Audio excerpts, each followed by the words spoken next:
Hello everyone, my name is Armia and today we are continuing Hunt the Bounty. We're on chapter 3.7 I believe, which means we only have one more before we get to chapter 4. Oh boy. I'm slowly but surely catching up with modern HTTP, and that's exciting. Looking forward to it. I'm recording this one before the Norfolk Wizard game of this week. So yeah, like I think that will be that will be right after this for me. But for you guys, you're getting Norfolk Wizard game first, and then this one after. Confusing, I know. It's fine. You're getting it anyway. Just yeah, there you go. Anyway, yes. Let's get into it, shall we? Alrighty, here we go. I really like this, by the way, that they do this. I love the fact that they make art of all the people here. I would actually love to do something similar for my members. Probably not art, because I'm not an artist. But what I could do is like give like a little shout out to memberships and stuff. I don't know, that would be nice, I bet. Maybe I'll start doing that in the next video. Or in this one. You know what? I'll do that in this one.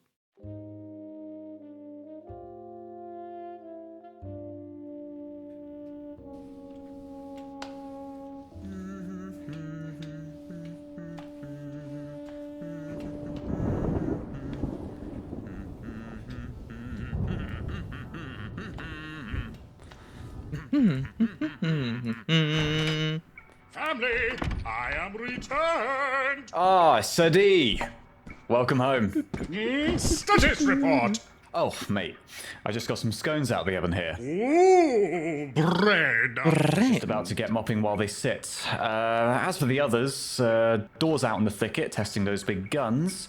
Marcus is in an Everclear coma, and Boy is upstairs. Preparing for a hunt or passed out in stupor. Clear examples of my powerful leadership. Marcus is sleeping on the floor and, you know, reflexively punches me when I try to lift him up. Marcus would make a good wrestler, I bet. Or he'll put me in a sleeper hold. So protective. One time he he's really bombed big. me. I love him. Living with you lot is like if wrestling was real. Yes, wrestling! It is definitely not real! Don't look into it. I have something for you, by the by. Okay. Yes! Here you are. Oh! Blender! Very quickly, I just want to go back very quickly. You mentioned something. One time he sleep power bombed me. I love him. Here it is. I love him.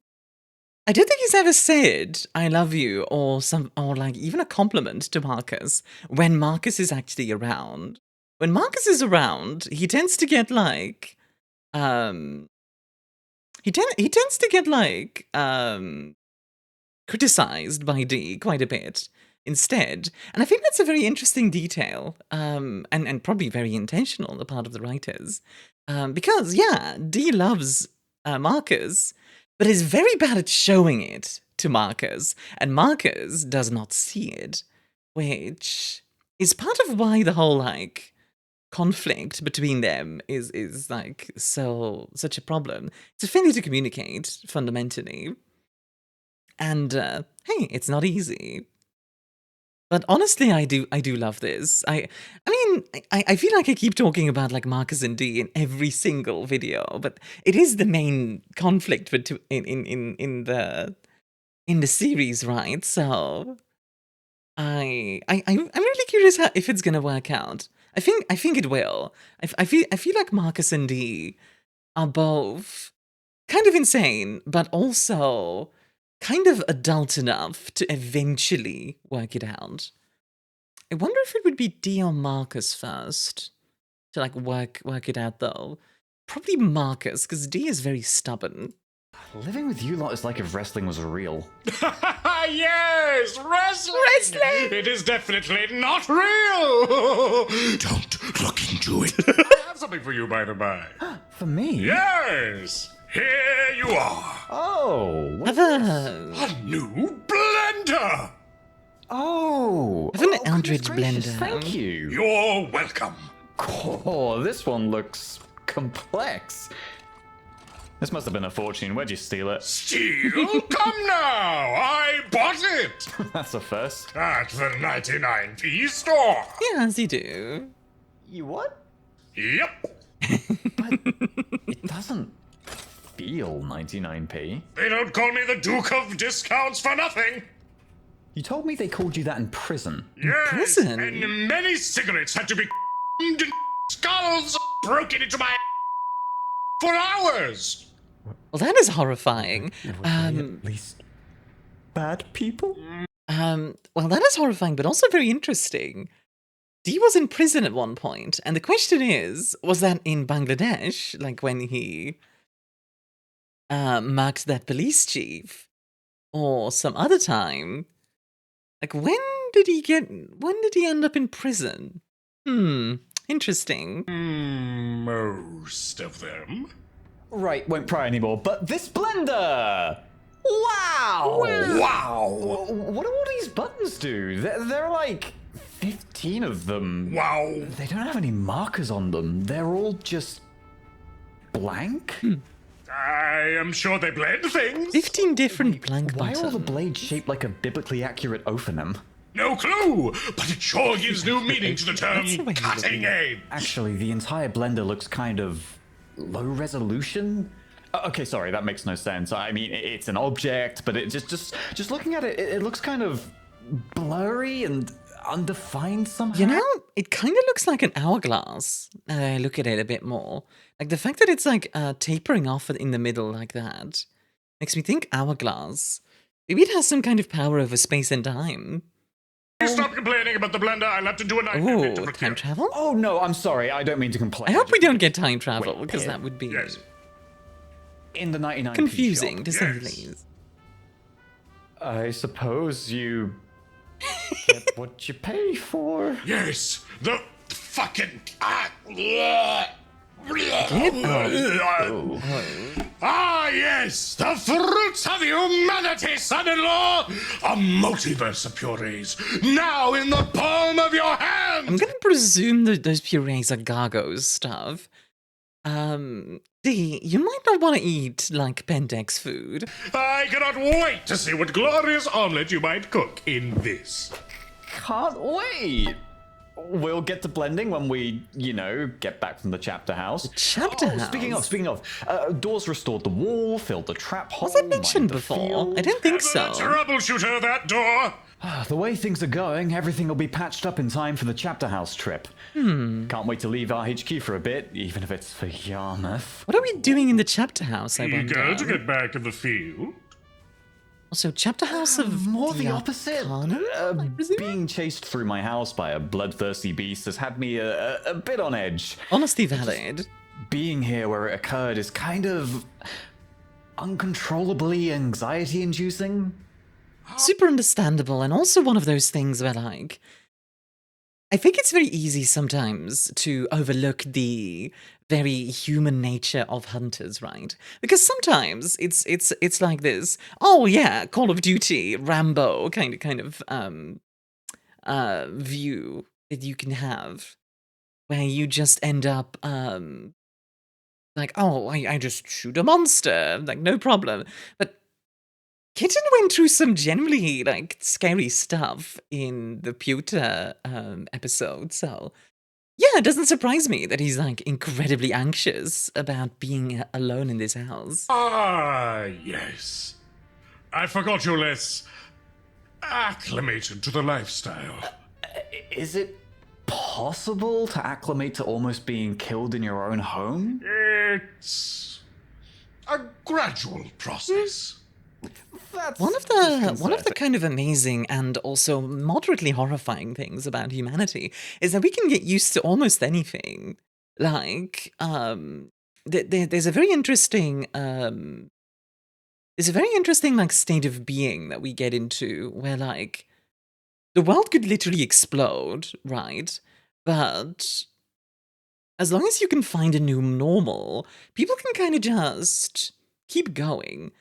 I think that's a big part of why humanity actually is as dominant as it is over Earth, because I mean, there's been a fair share of apocalypses in our own world. Think the Black Plague or something like that.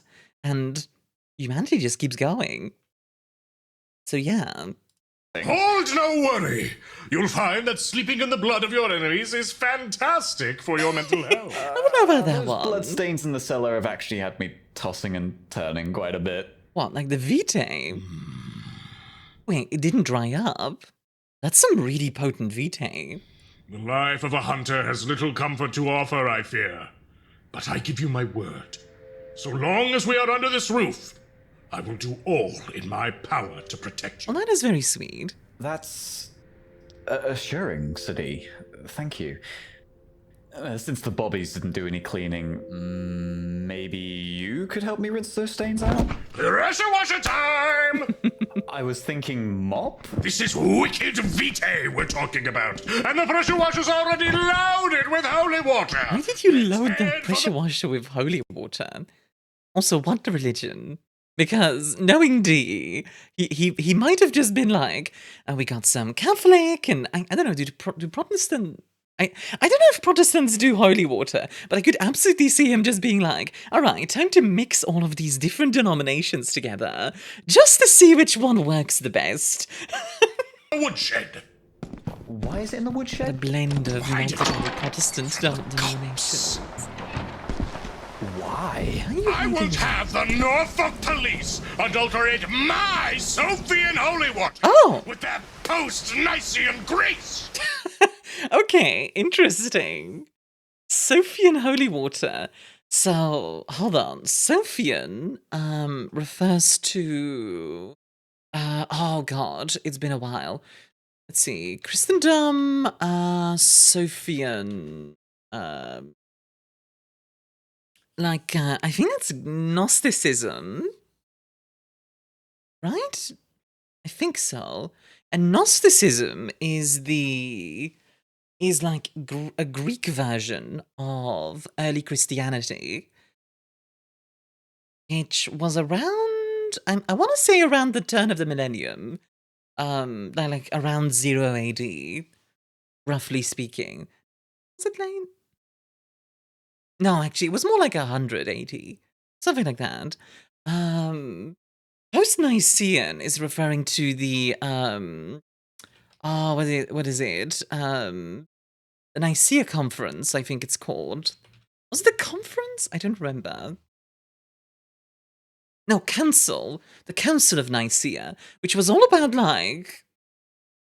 I remember it was about like... oh god, sorry. And this is like really hidden knowledge in the back of my brain, so I have to like scoop it up again. There was like... basically, like a bunch of different denominations came together to talk about, like the nature of God and the Son and the Father and all that stuff. And basically, basically, like everyone who was there was like made an official part of Christianity, and everyone else were heretics, from what I remember. There were like a bunch of schisms before this, and like, this is also where, this is also like one of those things where like, there was a lot of, like discussion about, oh god. Okay, I remember Constantine was like a big part of it. Okay, I need to look it up more again. But the Ecumenical Council is in like the 300 AD or so, and yeah, it's a pretty important moment in like religious history. So that is really interesting, actually, because him being a Gnosticist, like, doesn't mean he's necessarily... It doesn't mean he's necessarily old, but it's once again one of those things where, like, D is very old. That's kind of what I was trying to get at with that whole ramble. Sorry. That was a lot of, like, All right, let's continue.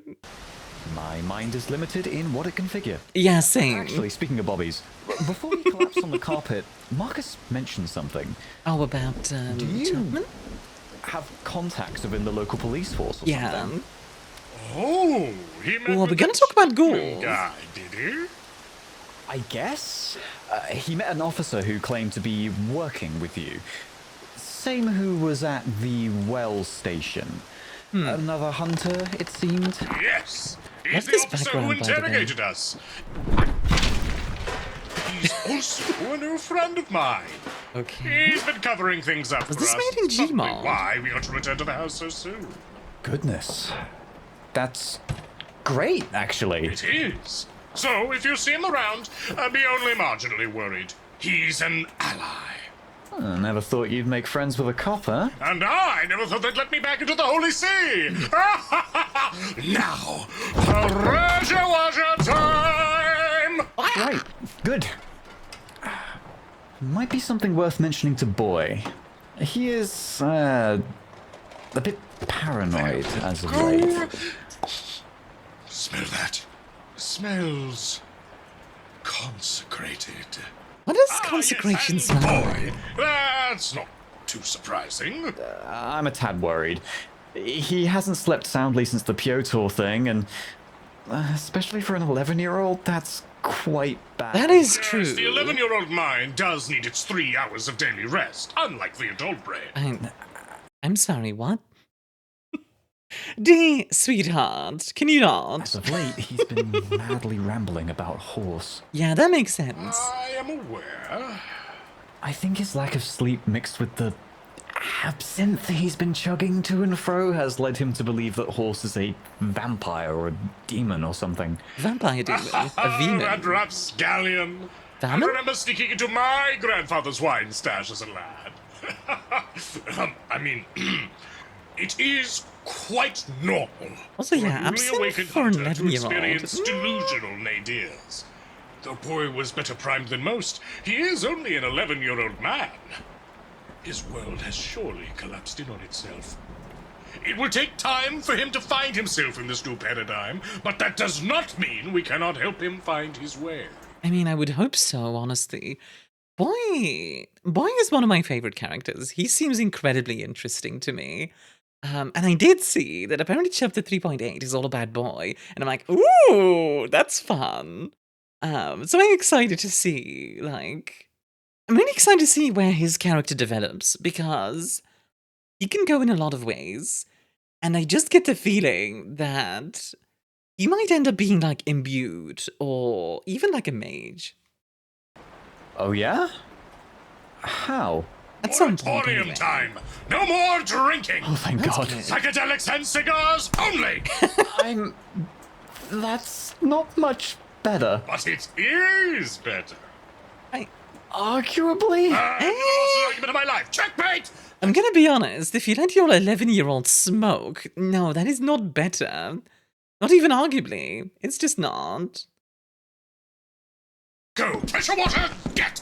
Okay. Oh, my noggin's pounding. Oh, but the pounding has yet to begin. We haven't even broken into the Arcanum yet. Do we have to break in? Can't we just Nope. knock? Call? Now, Send a letter? son-in-law, you know full well we would sooner be subject to sniper fire than be let in again. Ronald Sniper Blacklaw, fight. They yeah, have a yeah, sniper ancestral in. blood feud and all that. But the Chancellor would surely listen. Would he though? If he heard there was an imposter in the chapter house, yeah, I think he'd let us in. We will So, when you say imposter, I assume they mean a ghoul. I'm wondering who it might be. I mean, I was looking at that fly on not on Piotr's band, on Dee's band in the Piotr episode. What should just be a fly? still need to get through Remold. Breaking in is our best bet. Even if he were to accost us before we can get to Arkham, he will have to face us in hand-to-hand combat. I'm just gonna lug around my spear the whole time, I think. Yes, that would be funny and good. Especially not a given the bad presence idea. of that Black Law hooligan. Oh, And that ghoul Kevin told me about. Goodness. It is a Prospect of one of ghoul. our own being a traitor is frightening. It certainly is. But without our skills, that ghoul might jeopardize all the hunters in Norfolk. You got the cellar keys, by the way. Sure, yeah, just a... Oh, shit. Open! I love locks! Conceptually, anyway. I both love and hate Well, them. there's still something horrifyingly slippery down there. Wait! What?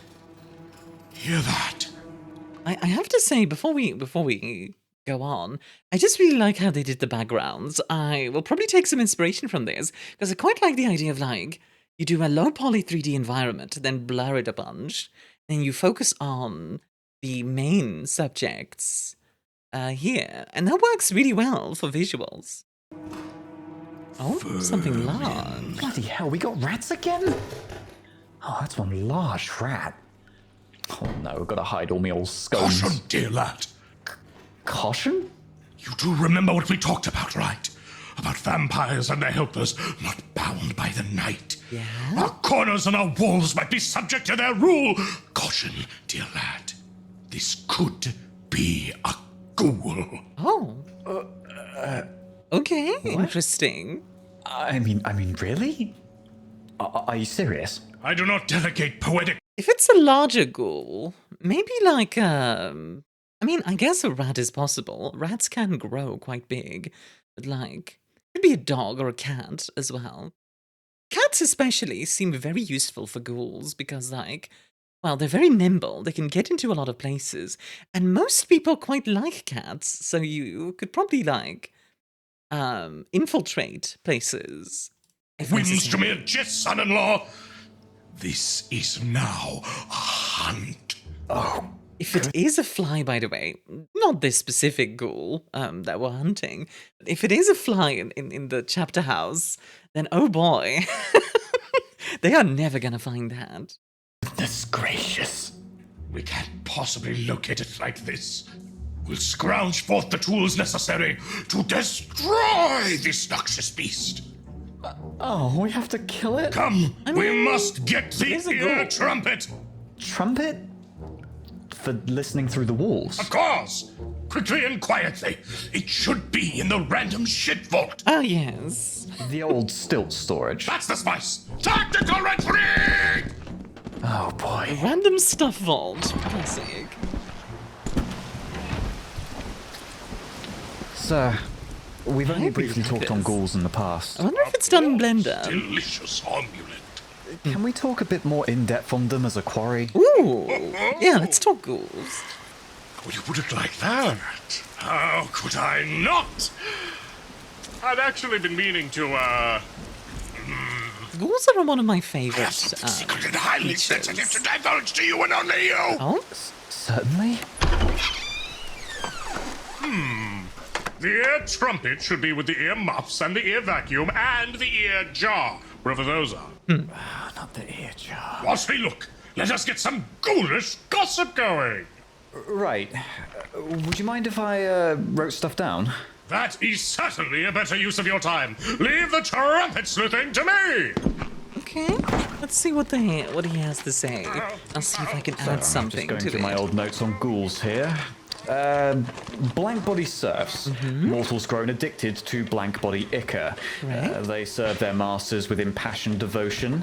They correct. carry a Generally. whisper of a blank's abilities, quote, smatterings of blank body magics. Also correct. They can act as spies, reporting breaches in the code of silence that blank body under societies impose. Right.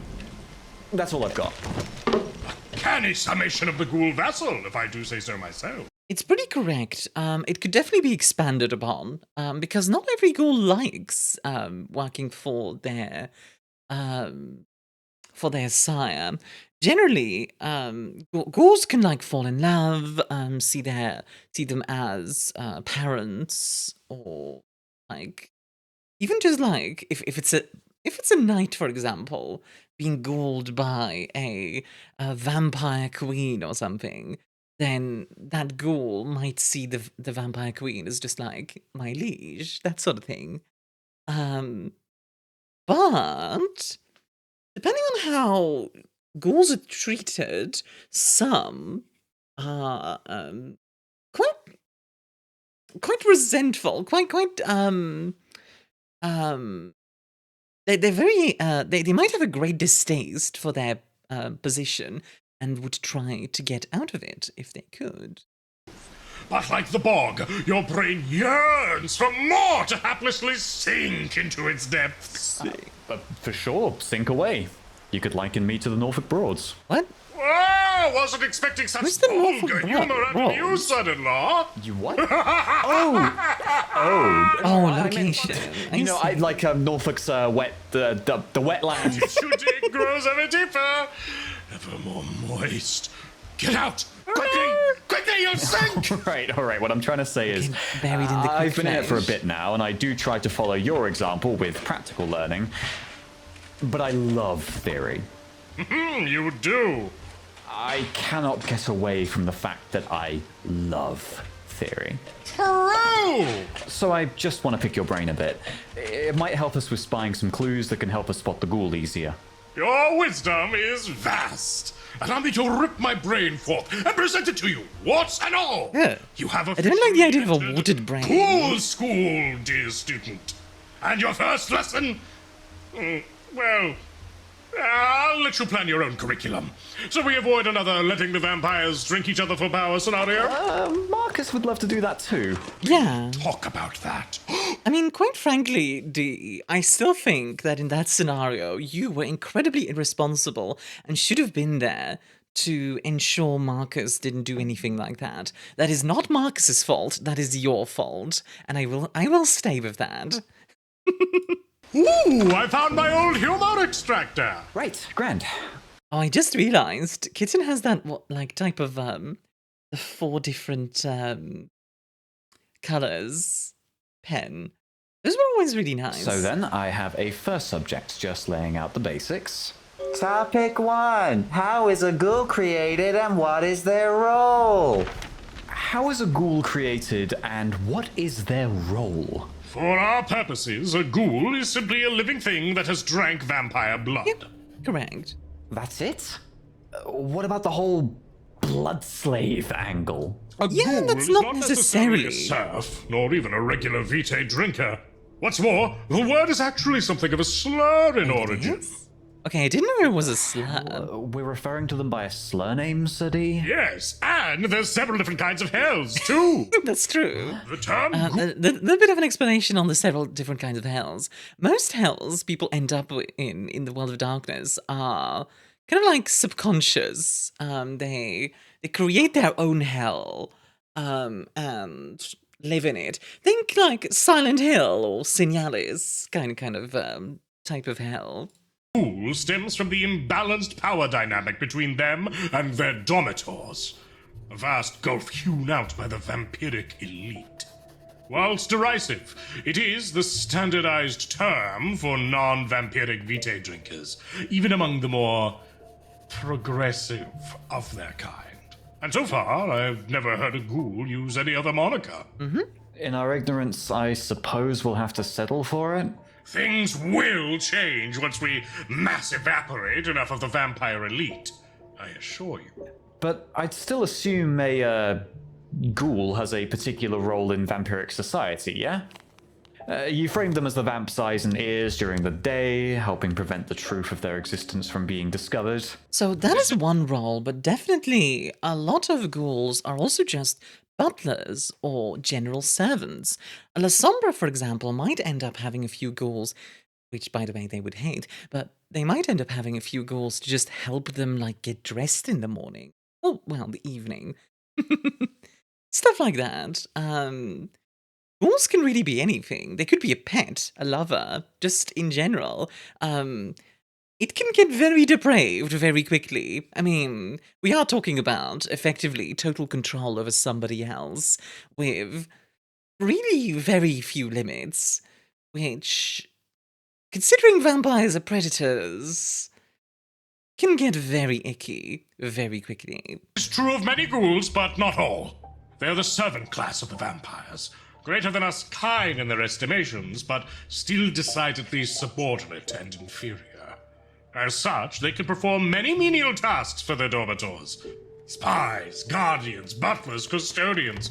Some even have no true purpose to their power-broking schemes, and are kept merely as trophies, pets, or companions. Yep. So- For example, a ghoul that was, like, generally speaking, the President of the United States in the World of Darkness is a ghoul, most of the time, of one vampire or another. And similarly, there are plenty of ghouls that are just literally blood puppets, just there for whatever vampire desires them to drink from. Ventru especially have a lot of these because, well, Ventru are very picky, so they might have, like, a supermodel or two, for example, or perhaps, like, you know, whatever form their specific blood requires. Could be anything, really, by the way, with the Ventru. Fun little discussion on its own, but I'll digress for now. Oh, in a way, does someone who earns a wage have a particular role in our society? Wage slaves! Same answer. Is that an apt comparison? Yes! Much like the peasant class, they are defined by their exploitation by blood-sucking vampires. D is definitely a communist. I kind of want to see D in, like, the 1920s in Russia, just like, like with a red flag or something. Like that would be very interesting, for sure. Ah, like me old manager. You get it! The difference is that ghouls too suck. A horrid, awful example is a ghoul we hunted 11 years ago in Poland. Her name was Primordial Hag Rosalia, a title she herself insisted upon. Primordial She was an Hag amazing, Rosalia. but complex woman. Upon courting me in the tranquil embrace of a Wednesday's twilight amidst a holy grove at the ancient Oakland, I soon learned of her fatal addiction.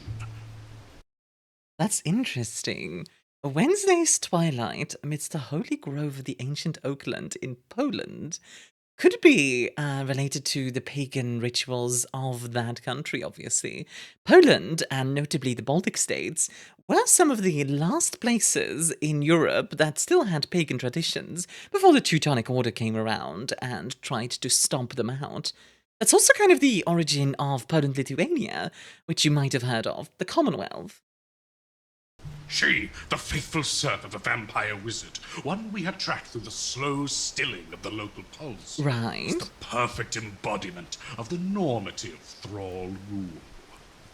Bound makes sense. tirelessly to her dormitor, she was their eyes and ears. She acted as clandestine agent and a lethal hand in her dormitor's domain. She also served as an economist, a chauffeur, a maid, and a reserve blood bag, all in one sorrowful symphony of servitude. Relatable. What? Nothing. Sorry. Relatable. Yeah, Kitten does do all of those things as well. What? Body burying! She also Oh, buried not the blood bodies. pass. But still. Oh, And took care of the camels. camels in Poland. The camel ghoul son-in-law. Camels. You know what? Camel ghouls are absolutely a thing, though. If you have any kind of animal, you can ghoul them. Like, in theory, you could do, like, a bear or, I don't know. What would be, like, a weird animal to ghoul? I mean, a fly is definitely an option. Or perhaps a hawk or a... what would be a weird one? Like an orca. A ghoul orca. Can you imagine? Like, being a vampire. Actually, I could absolutely see a gangrel doing that. Like ghouling an orca and then riding it to, like, be a pirate or something. That actually sounds kind of awesome. Freak, now I want to play that. That sounds great. Too far. So she was a normative ghoul. More or less. Ha-ha! Yes! Oh, you found the ear trumpet? By human hearing, we are no longer bound sound! We trumpet by ear! Our prey will be found! You inspire endlessly, sir. Thank you. Sorry, but for, what was her name? Rosalia? Primordial Hag Rosalia. Yes. Sure, sorry. How exactly could she put up with all that? Well, past the impossibly addictive nature of the Vitae, there's also the blood bond. Now, to give you an idea, Vitae hits harder than any other drug. Like, any other. Like, you could literally try and find, like, the most addictive drugs. Vitae will beat it by a factor of 1,000. It's ridiculous. It's insane. Blood bond, okay. I think that's a new one. Let's go with that for our next topic. Certainly! Let's keep up our discussion as we head out. But first, let us see what we might have gained. All right, trumpets up to my ear, say something funny. Make something funny. Quickly, guys, I need something funny. Trumpet. I don't know. Something funny. My ear! I'm sorry? Perfect! With war gear in hand, this is where the hunt truly starts. Let us go! Hunters do need to be properly prepared. Right, so... what is the blood bond? It is a truly unquestionably vile thing. The blood bond is to take the very essence of a person and wring it whole in chain. To enslave someone's very thoughts. Literally, like, not quite mind control, but more like enslaving their being themselves. Not just the person, and not just the body, but also the mind, which is truly terrifying. Like, convince them that the thoughts and actions of their bondee are their own? Some In degree. a way, son-in-law, but much worse. The blood bond is, to most, completely indistinguishable from the natural feelings of loyalty, faith, duty, and love. Oh, this is what I was talking about earlier. The brain would do its all to trick itself into believing that these feelings, and anything demanded of them by their regnant, are legitimate, justified, and good. It can warp a thrall's very perception of reality, changing it to a world where their regnant is the undisputed center. That is... undoubtedly scary. But being blood bonded is not a prerequisite to being a ghoul. A question with an irritating answer. It is not, but almost all ghouls who drink directly from a dormitor are immediately bound in some way via the first drink. It is often assumed to be a prerequisite, because their bond exists from the first drink. It is only after the third they are truly enthralled. True, and also there's ways to get around it. But depending on how frequently they are fed and how attentive their regnant is, ghouls can either be slavishly devoted or fiercely resentful of this situation. This all accurate. entirely assuming that they're drinking fresh vitae from the source, and not vitae that has sat and had the blood bonding effect go out of it. In the end, a liar is someone who has lied. A thief is someone who has stolen. A rat is someone who has talked. A liégeois is someone who has, for whatever fucking reason, decided to live in Liege, Belgium, and honestly hasn't had the sense to leave yet. I mean, honestly! As a Belgian. Fair. Short, Sadie.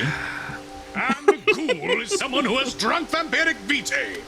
The qualifier is only that you have committed to it once, and the label is not necessarily a permanent one. True, yeah. There are plenty of ghouls who drink vitae once and get rid of it eventually. Though it is not an easy process because you are addicted to it completely. Like I said, body and soul. That is all a ghoul is. Ah, right, got it. Okay. So this slavishly devoted part of our summation of ghouls is the result of this blood bond and not actually necessarily part of being a ghoul, yes? Well, yes and no. Don't do that. Ah, son-in-law, it is me, Sadie! I am a font of inspiration and ideas! Oh, you pernicious prankster. Sorry. Well, let me elucidate. I Right. like that kitten gets like a little 3-phase underneath the mask. So, drinking blood. Have you drunken blood? Closest I've gotten to is a rare blue steak, maybe wet black pudding. Or when Marcus impacted me and we flew into the bus A together. blemish on your gastronomic repute! That still hurts. But good for our exposition! Your regular fellow does not drink raw blood. For the purposes of this generalization, we are excluding Boy, Door, and the fearsome Mongol hordes of Genghis Khan. But yes, you will not drink raw blood. I mean, admittedly, I do love blood pudding. Not exactly raw blood, but still. Especially not raw human blood. Especially not directly from some nasty dude's wrist. That's grody. Disgusting. Why ever do it? This is a call to engagement, son-in-law. Why would someone drink from the grody man's wrist? So, this is a good assumption. They were simply forced to drink, but no. They also simply, well, it's addicting. It activates your brain, effectively. My assumption It breaks was your that brain. they were simply forced to drink. Kevin used a strange mind trick to prevent us from moving back in the Binham tunnels. In such a way, they could force their ghouls to drink their blood and then... not a terrible But you are assumption. completely wrong, son-in-law. Good, I am learning. Whilst many are forced, or This even is another thing, by the way. wrong, son-in-law. Good, I am... Good, I am learning.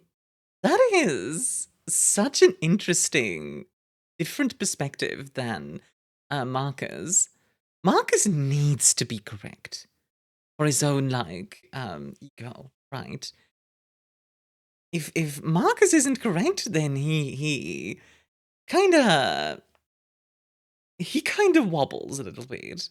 Meanwhile, Kitten is more than willing to be wrong, because being wrong is not a bad thing. Being wrong is all about learning in the end. Well, of course, a lot of stuff around us nowadays likes to pretend like it's not okay to be wrong, but it is. It's okay to be incorrect sometimes. It's perfectly fine. learning. Whilst many are forced or even tricked into drinking it, the vampire's vitae activates something in the brain. Hey, So this is much what I was as talking getting about. close to it. Activates? Concept of free will is blasted into the realm of myth as you, small lad scared by slightly too big chicken, suddenly guzzles down that foul corpse liquid. No, that irresistible wrist nectar with no fear, no disgust, and barely any notion of what you're doing. That is as appalling as it is worrying. And once you drink... You are ghouled. And so met with a craving that would take other drugs weeks to engender. Yep, exactly. And it is terrifying in a lot of ways. And from there, the spiral only deepens. Given that, the blood bond just kind of comes naturally for most ghouls, I take it. Yeah, and the freaky thing is, you could put vitae in just about anything. You could just hide it in somebody's coffee or another drink. You could simply, like, I don't know if you could bake it into things, but yeah, you could definitely put it in a drink at the very least. I don't know, maybe you could bake it into something. That actually, wait, oh god. Okay, I don't know if this would work, but if it does, in theory, what you could do is put blood into, like, yeah, put vitae into, like, an O'Tully's burger, or bunch of burgers, and ghoul people that way. I don't think that's how that would work, because otherwise that would have definitely been employed.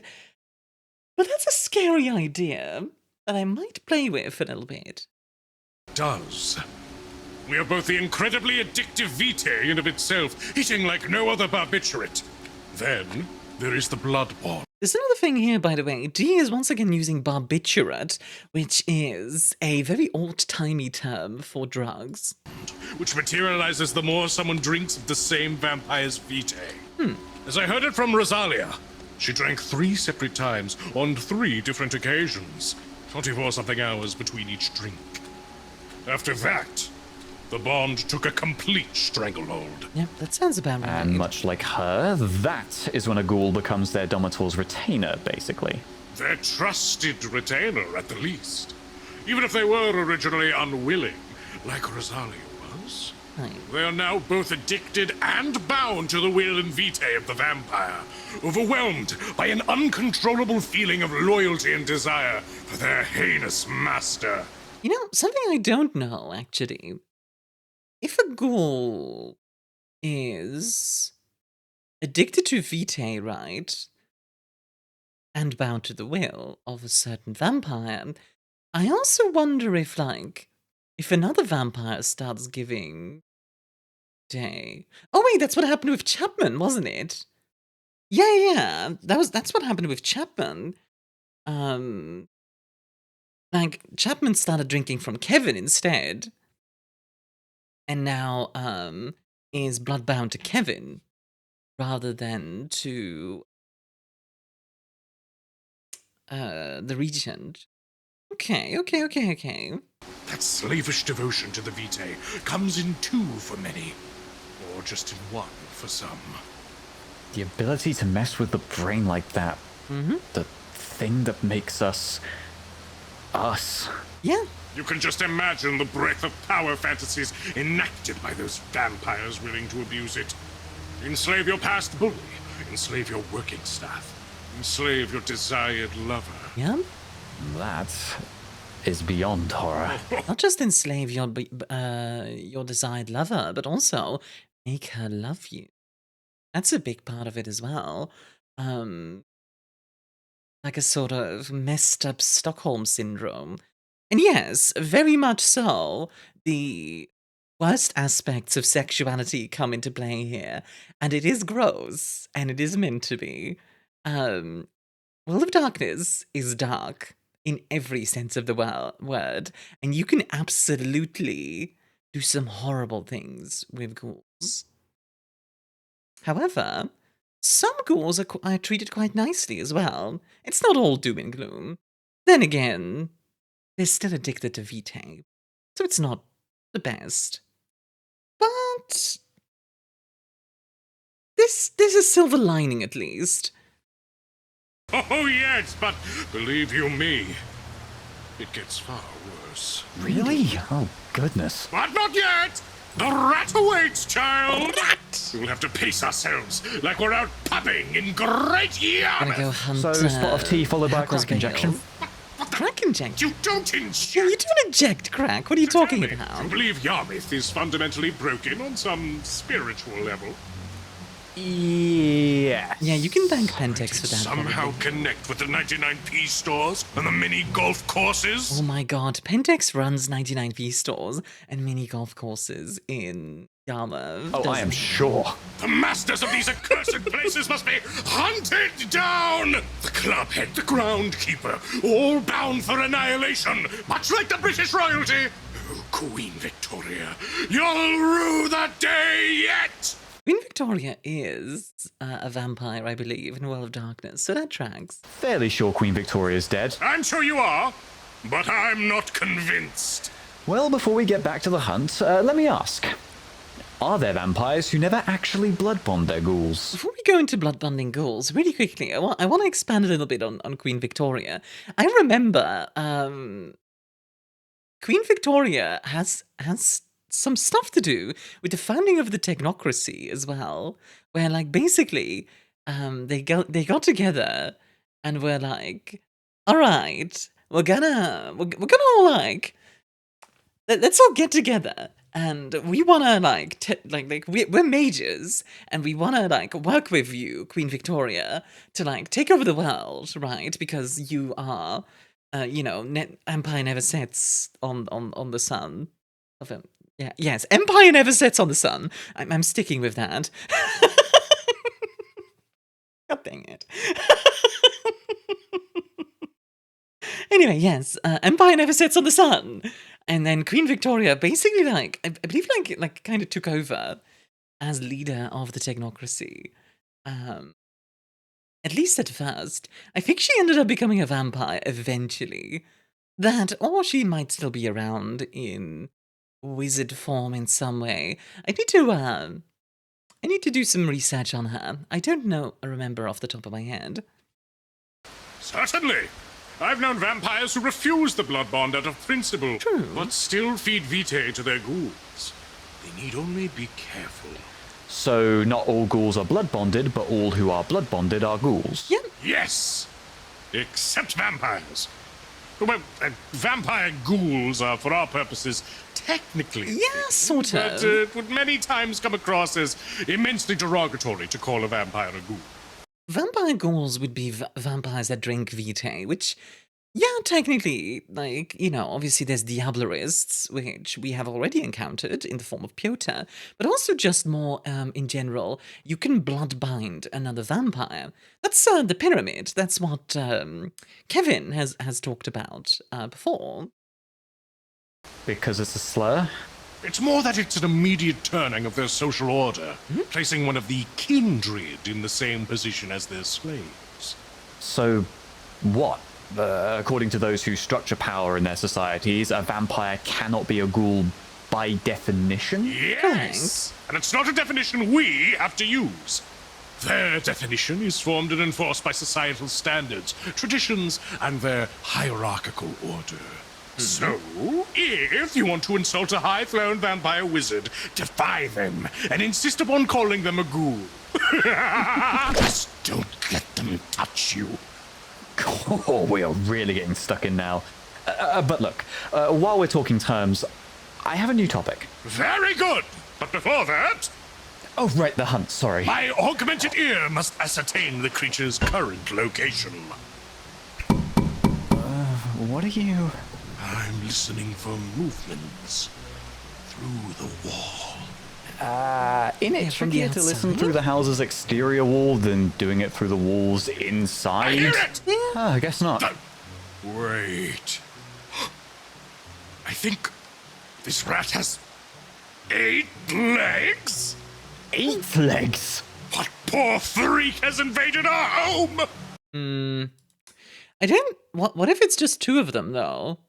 It could just be 2 rats. That would probably be an easier explanation and make more sense to me. If they are able, they will soon come to regret Very it. eight-legged To the dogs. kitchen! The kitchen? I'm sure there are. All Nothing right, comes to maybe I mind. can pack away the scones I made before they dry. I shall open the kitchen window! Or what should I do? Here, take this ear jar! What? Holy shit! No, I thought you'd catch Why it! bring the ear You'll jar? have to do. The irresistible smell of meaty ears will surely attract that morbid pest. Whose ears even are these? They're labeled with hexadecimal serial codes behind the lobe so I can keep track. But Okay. it doesn't matter now! Leave these ears in peace. Oh boy. We will take our vantage point outside the window. When the beast strikes, idea. we will snipe it with a powerful pressure washer. We'll hit it so hard, even the regnant will feel it. Okay. We're just gonna sit here in the yard. I love the yard! I do Fair. like the yard as well. Fair. I like going outside. You'll clean up the ears, yeah? Sure, if there are any left. Good. Whew. Mind if I bring up another topic? Bring them like boats up the mountaintop. What is a domator? Bring them like boats up the mountaintop, huh? Biblical reference once again. D loves his biblical references, doesn't he? He really does make me think he's a faithful. What is a regnant? Good question. I've heard you use the words regnant and domator a few times now. Are those real titles used by vamps? And is there some kind of distinction between the two? They just feel like different words for master. Yes, these are real terms That used by can real, explain. actual uppercase V vampires that are real and actual. I've heard the titles of Ghoul and Domitor, as well as Thrall and Regnant, from multiple unaffiliated sources. At least in the West. Also, Lickmaster, Vaddy, Big Papa, but those are just perverse. Yeah, How that's charming. And to answer your second question, these are not, in fact, synonyms. They are distinct. First, we have a ghoul and the domitor. A domitor is the blood giver, whilst the ghoul is the blood recipient. That is actually as simple as phyllo cheese pie, but it is, of course, purposefully dressed in the language of master and slave. Because everything vampires Hello, do cheese pie sounds is... tasty. I do. That tracks. Every other word out of Piotr's mouth was a master-slave dichotomy. Man, these vampires sure love their class systems. Almost just as much as Anakin loves dichotomy. What of the regnant? If you know, though? you know. What's that term all about? The regnant-thrall relationship is a step beyond. See, a thrall is one whom is blood-bonded. A regnant is a blood-bondee. Here, the master and slave analogy is far more literal. An inseparably attached imposition on the existence of the bond. Yeah. A ghoul is many times also a thrall, but not necessarily. Do you understand? Ow. Naturally. And I suppose thrall is equally as derisive a term within the same context? Not always. Not always. No? Unlike the can term ghoul, be. a vampire can also be named a thrall. In fact, the normative assumption is that when you speak of a thrall, you're talking about a blood-bonded vampire. As the whole society is structured around it being given that a ghoul is always blood-bonded, using thrall to describe a ghoul is meant to be redundant. Which, you know, it isn't. But I want you to think it is. Yep. As an example for a vampire thrall, take primordial hag Rosalia's regnant. That foul sorcerer had another one blood-bonded to them. The lowly magi they had sired. For as bad as the regnant thrall titles sound, it is the norm in certain social cliques for vampiric thralls to proudly name themselves such, as they partake in a bond or blood wedding, as they yes, might the blood grossly name wedding. it. Such self-debasement, whilst frowned upon in many societies, is often not considered an act of social upheaval or a degenerative taboo. No. Rather, it is considered a noble and necessary recognition of an inevitable hierarchy that serves to keep social order intact. Basically, like the idea of there is a natural hierarchy that you must abide by. The logic of the Ventru, in a lot of ways, and the logic of the elders being better than their sires. Just in general, not that different really from in the world of the mortal. The aristocratic and vassal kind of dichotomy, or even serfs. That if is, you of go, course, unless the beyond blood that. bond was imposed by someone of lower clan onto a kindred of higher clans. Oh yeah, obviously. If a Ventru gets bloodbound by a Nosferatu, that's oh dear. Oh god, two wholly different kinds of caustic jargon. Two? Ha ha! Who's keeping count, eh? Count! Like Dracula! I wonder if D would ever go after Dracula. In summary, Probably would. not all ghouls are thralls, and not all thralls are ghouls. Same for dormitors and regnants. The vampire elite really loves to use norms as a weapon, huh? Much like any elite. That's true. Now, okay, this is all fine and good. Or, no, excuse me, this is god-awful. True! Except for the god part, probably. A serf willing to do anything at the call of someone as morally bankrupt as Piotr. I can see just how dangerous that is. Except for the god part, probably. That's interesting, but let's keep going.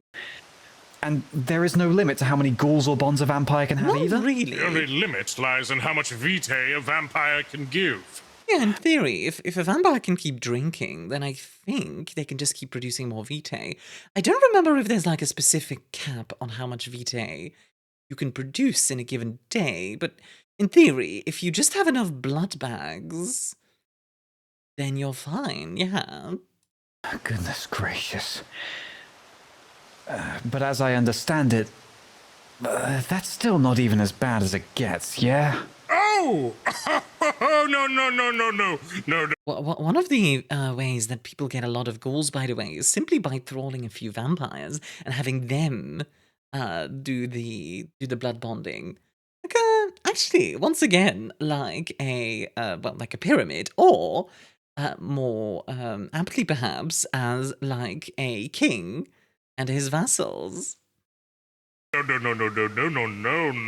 not by far. The eight-legged rat thing we now hunt? Likely a I still hateful think it's just two example rats. That of makes more just sense to me. that. Wait. Wait, The simpler solution tends to be the my correct scones! Your sconers! My scone! Your Oh, yeah. sconies! They didn't pack them all. Through the window! They're bloody gone! Not the scones! Did the thing take them? Or is Marcus awake? Damnation! Into the Marcus house, stole quickly! the... Oh, wait, that was weird. You guys saw that, Is right? Marcus awake? Damnation! Into Interesting. This was probably not intended, but it is kind of cool that we get to see the background a little bit. Okay. the house, quickly! Very cool.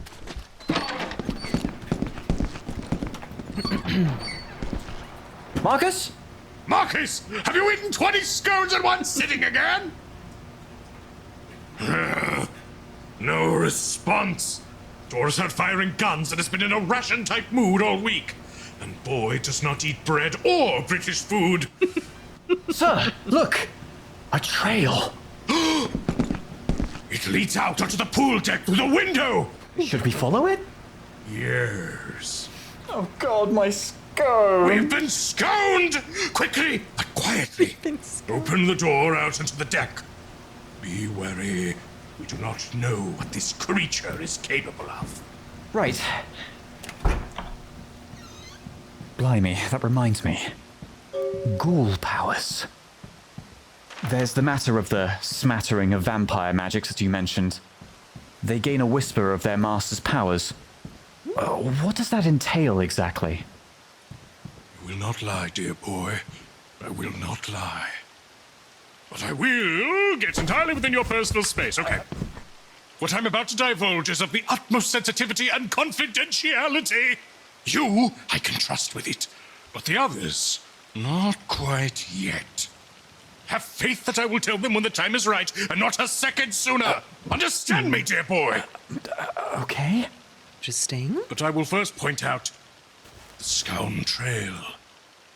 The scran, the scroak, the skrelv, the Scratch. trail. It leads to the pool house. Oh, it does. Interesting. What an odd trail. From the window onto the pool deck to the pool house.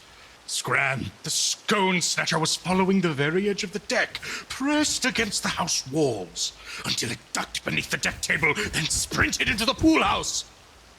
Is it because of the rain? Because that would be odd. If we assume that this is like an 8-legged rat, rats aren't known to fear a light rain like this. Yeah. Could this be a ghoul thing? It could be, but also... If it is true creatures like I'm thinking of, what if it's not a rat? Let's see. What kind of animals are afraid of the rain? Maybe cats. Although I feel like cats would be climbing around, right? I don't think it climbed. Maybe it's a dog.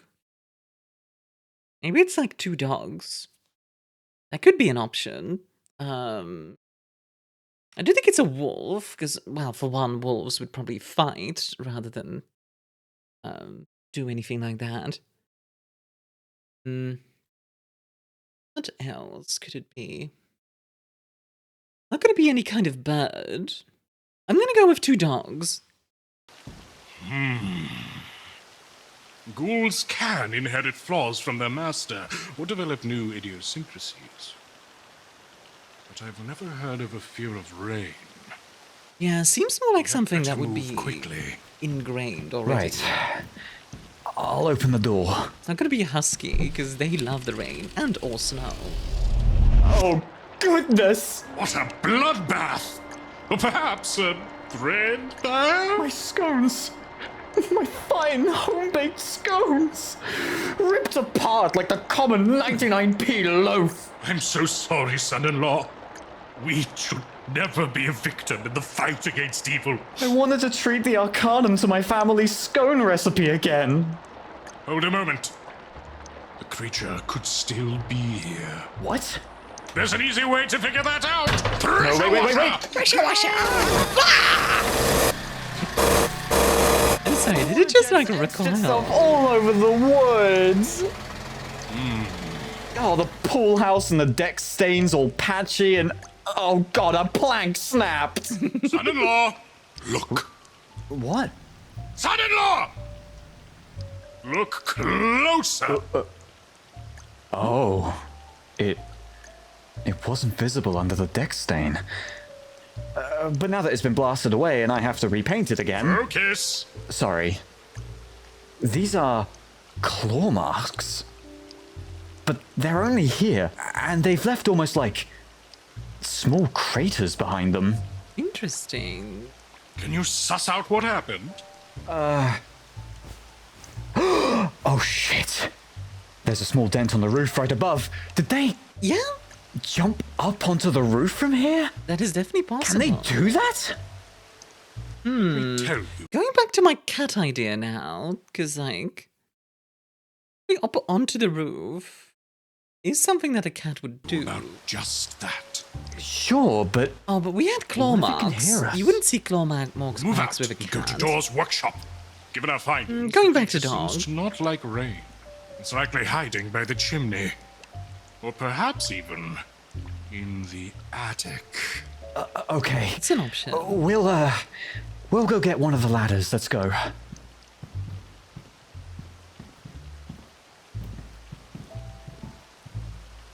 Listen close. The vampire is two things. The body and the vitae. The human and the beast. The good and the bad. And sometimes the ugly, but that's three. Now, several millennia ago, an ancient canine was subject to venereal tumors. Okay. What? Canine? Not canite. We're talking dog cancer now! Okay. In a freak Where are you accident going with by this? nature, the tumor cells in this dog would mutate, gaining the ability to infect other dogs like a pathogen. These venereal tumor cells would essentially become an entity all their own. A unicellular, an immortal life form that could spread from body to body, bringing its deadly affliction to millions upon millions of dogs all across the globe. That's Fuck. terrifying. Yes! The Vitae is a life form alien to its host that co-opts the corpse of a human, taking its hands, its heart, its mind, and memories, puppeteering it like the zombie and fungus, Cordyceps. fighting its host to meet its own Yeah, to some desire degree. of eating, and spreading its infection further. And cordyceps, that's the For the name. fungus or the dog tumor? Does it matter? Dear boy, these are what curses are. That's a Great good. It's a good calamities we analogy. set ourselves against. And a small part of the Vitae, that life form, that living curse, is spread into the still living form of another. To make a ghoul. A vampire's blood does its That all to makes give some their host a sense. shot at their new role as predator. True. I take it does similar things to ghouls? Is that where you're going? Somewhat. Correct. But much like how it manipulates the mind and body of a dead host, it creeps in the same way into the still animated tissues of a living one, though in a far more limited regard. It is like the human body, whilst it still brims with life, fights against the undead agent infiltrating its body. It does A make war some fought sense to between me, actually, that, like, white blood cells would fight against Vitae, because Vitae is inherently an alien thing. good and bad and sometimes ugly within your very flesh. That's an inspired analogy, I must say. Yeah, it is. But, I agree. Whilst the vampire blood asserts its control, I take it the ghouls are able to make use of the same arcane abilities that their Domitor employ? I wouldn't say the same. To some degree, yes, but not nearly the same since level. a part of their Domitor is now part of them, yeah? Certainly. By and large, their powers are very limited. Yeah. Increased strength, resilience, and bodily generation come most naturally. Generally, longer living as well just comes like as a part of that. I think ghouls can live up to like maybe 150 or so, maybe even older. But yeah, like it's definitely a good way to get a few extra years on you. The overwhelming majority of ghouls I've met are limited to just those. I don't actually know if you become a ghoul at like let's say 80, do you become younger in body effectively? That's not something I'm aware of. I don't think so, but I wouldn't entirely be all that surprised if you were. But other powers are not outside their grasp, provided their Dormitor possesses them as well. In addition, it demands intense training for a ghoul to master even the most basic of disciplines. So it was for primordial hag Rosalia, and a few other ghouls I've happened upon. So if Piotr had a ghoul, say, could they be able to go invisible and juggle a dumpster? One or the other. Here you go, by the way. Thank you. Oh, that's bright. Well, not in the way Piotr could, of course. A theoretical Piotr ghoul could train themselves to use a form of invisibility, but one that only works if the user is totally still. Single dot. Alternatively, they could attain an ability to punch hard enough to easily break a leg, but not much more than that. There's Pretty accurate. just a lot of different vampire types out there, ain't there? And I'm sure we haven't even catalogued half of them. We can't even know what ghouls can do because we barely even know what vampires can do yet. Yep, that's pretty accurate. This is true! And there are as many ghoul variants as there are vampire variants, if not more. But once we get on that roof, we can add another one to our index. Ladder's here, by the way. Wait, shit, this one's too short. I couldn't even use that for my extemporalized pole dancing! D is a pole dancer.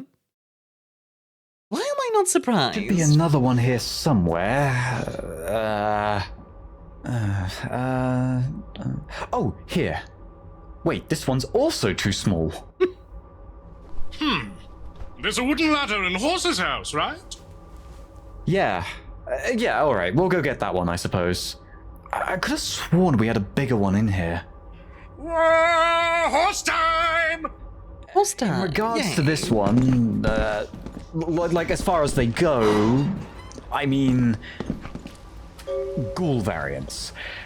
I take it this one is at least not your standard ghoul. Oh, are we going? Based on the clues presented Okay. thus far, of course not!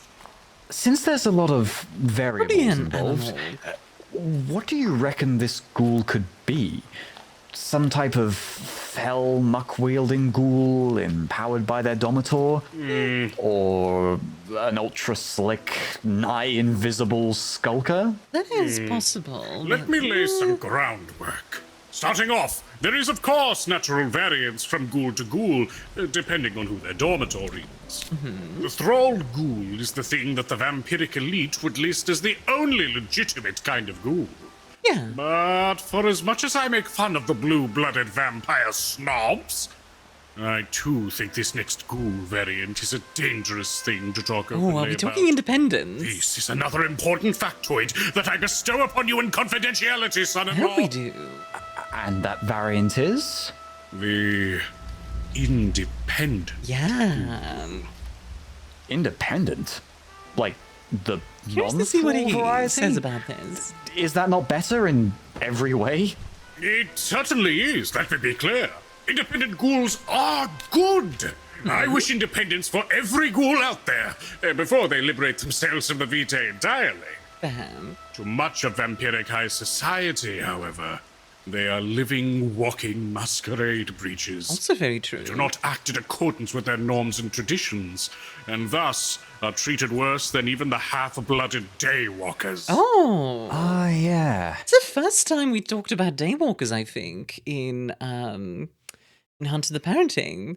The 13th and 14th and 15th and even 16th generation of vampires, thin bloods.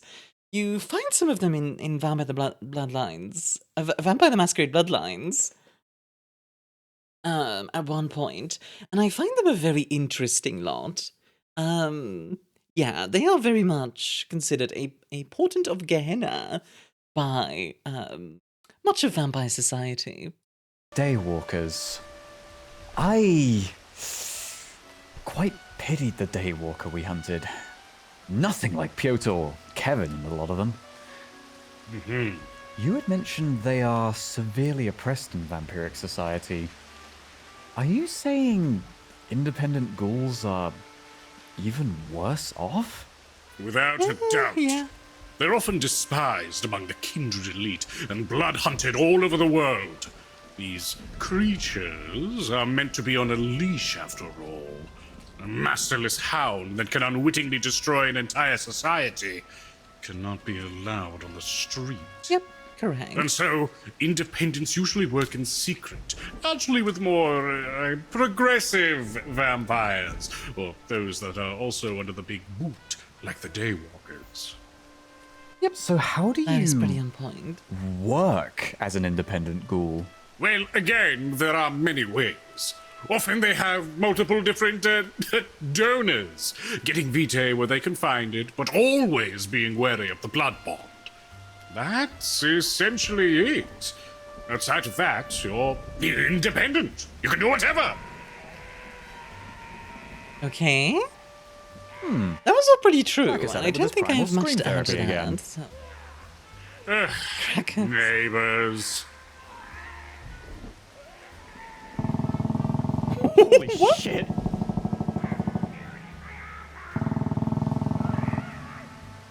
Oh no. He'll be all out of house before long. Have you seen his house? It's submerged in a ditch and has a tarp for a roof. An upsetting figure. I guess If he it's weren't like a such a loose thing or cannon, something he would like make an that. excellent hunter. He's too busy digging for Iceni treasure. Oh, speaking of loose cannon, Iceni there are also our treasure, twisted huh? allies in Hunter. Hunter ghouls. I feel like that's foreshadowing, by the way. Oh, Also, Hunter Ghoul. right. Things are starting to click. Good. As you can imagine, they are hunters who hunt down, stake, and then keep their quarry to carefully feed off of till the stock runs dry. Right. I understand. It's on the brink of what we do, isn't it? That's right. We only extract information. Thus far. Don't like that implication. But it's very understandable. Hunter ghouls generally fall into it because, well, ghoul powers are very useful in the hunt. Having a dot in potence, for example, is incredibly useful to almost any hunter. Like invisibility.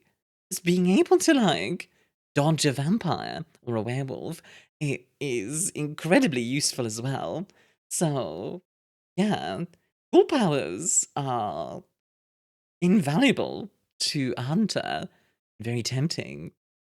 And that's kind of the danger, because you drink from a vampire once, accidentally fall into the blood bond, and suddenly you're just their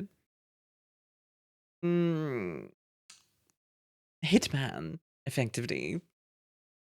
Another thing we do not do is sling vitae. Could have made some serious dosh in Yarmouth had we kept those canites steady. That is true. I'm not sure. And that is a thing that some hunters do as well. Just stake vampires and, well, effectively become vitae sellers. It's not only very dangerous, but it is very profitable. Morally speaking, though, not exactly the best thing you can do. I jest, of course! There's about 12 good reasons not to sell vampire slave drugs. But many an independent manages to do it for a living, using the same vampiric powers against those that would call them thralls and cattle. It's a serious hustle. One has to respect it. But I'd never condone it. You lose too much of yourself to vitae once you imbibe it. Yep. What else? I wonder we if also he has any experience with that. Not necessarily himself, and not necessarily just Rosalia, but perhaps somebody in his family that became a ghoul or even a vampire. have ghoul At some families. Like, families that are all ghoul. That exists too, but no. I mean ghouls that More have like a been so ghoul ghouled bloodline. that they pass on their ghouldom to their ghouldren. I assume we're talking revenants. Right? Horrible. Much like a rare blood disease, then. The vitae spreads from mother to child. As far as I know, that isn't a natural process. But there are ghoul families so embossed with their master's vitae that they even produce vitae of their own. These individuals are called revenants, and are typically deeply loyal to a given clan, sect, or bloodline. I believe the Giovanni have a lot of those, and like generally embrace only within those ghoul families. That's I could be wrong about the specific clan, interesting. though. Oh, Was it the God, Giovanni? what if or was it Piotr was different? planning something like that? Piotr babies? I refute the very notion! But no. Oh, and speaking of family... Horse! My baby boy! Horse time. How's father's little giant? Yeah. Hello, horse. Ah, please, eat my apologies, horse. You're still a bit queasy, aren't you? You have your father's eternal respect for the strength you've displayed these past few nights. We're looking for a ladder, by the way. We suspect there might be a ghoul on or in our roof. Oh, certainly. Death will come slowly. Oi, actually, the potential ghoul on the roof? I still wonder Just about making sure. horse. It is an animal, yeah?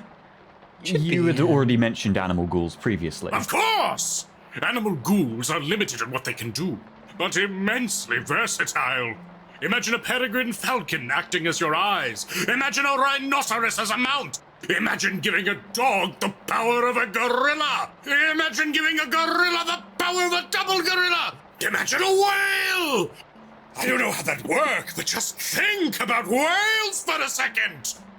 These things are all possible, provided you have the vitae to spare. And a familiar like this is, evidently, something our dormitor has invested in. Isn't that just wacky off the walls, dearest horse, kindest horse, fairest horse in all the land of Angel? Yeah. He says he would run it over, stomp it into the ground, and then crush its skull in his big mouth should it near his home. Oh, but he'd only eat it if it was made of plant or whatever. He is a horse, of course. Right. Plant? Plant ghouls! Plant? Yeah! No, I just had a thought. If horse is a demon, what if the little balding spot is where the demon like entered the horse originally? Something to consider for sure. I don't know that much about Demon the Fallen, unfortunately. I need to do some research. However it's pronounced. It's rare, as it demands a touch of thaumaturgy. Like blood sorcery? Indeed. Sorcery. With it, it's possible to grow a garden of blood-addicted plants that are excellent for disposing of bodies. Absolutely. Plants can be Zalia's very job only got a versatile. touch easier and a whole lot more dangerous when that viscera garden was grown. There's also the plant people that certain blood sorcerers can create. Haunting human simulacrums made from plants, such as the mandrake. Yeah. Those are able to perform only the most basic of tasks, though. Unfathomably creepy. Yes. Perfect keep for Zemisi as well. the law never mowed, son-in-law. Gotta keep your castles in order. Wait, that's Horse's job. Don't steal Horse's job. I never dare. Why are we here again?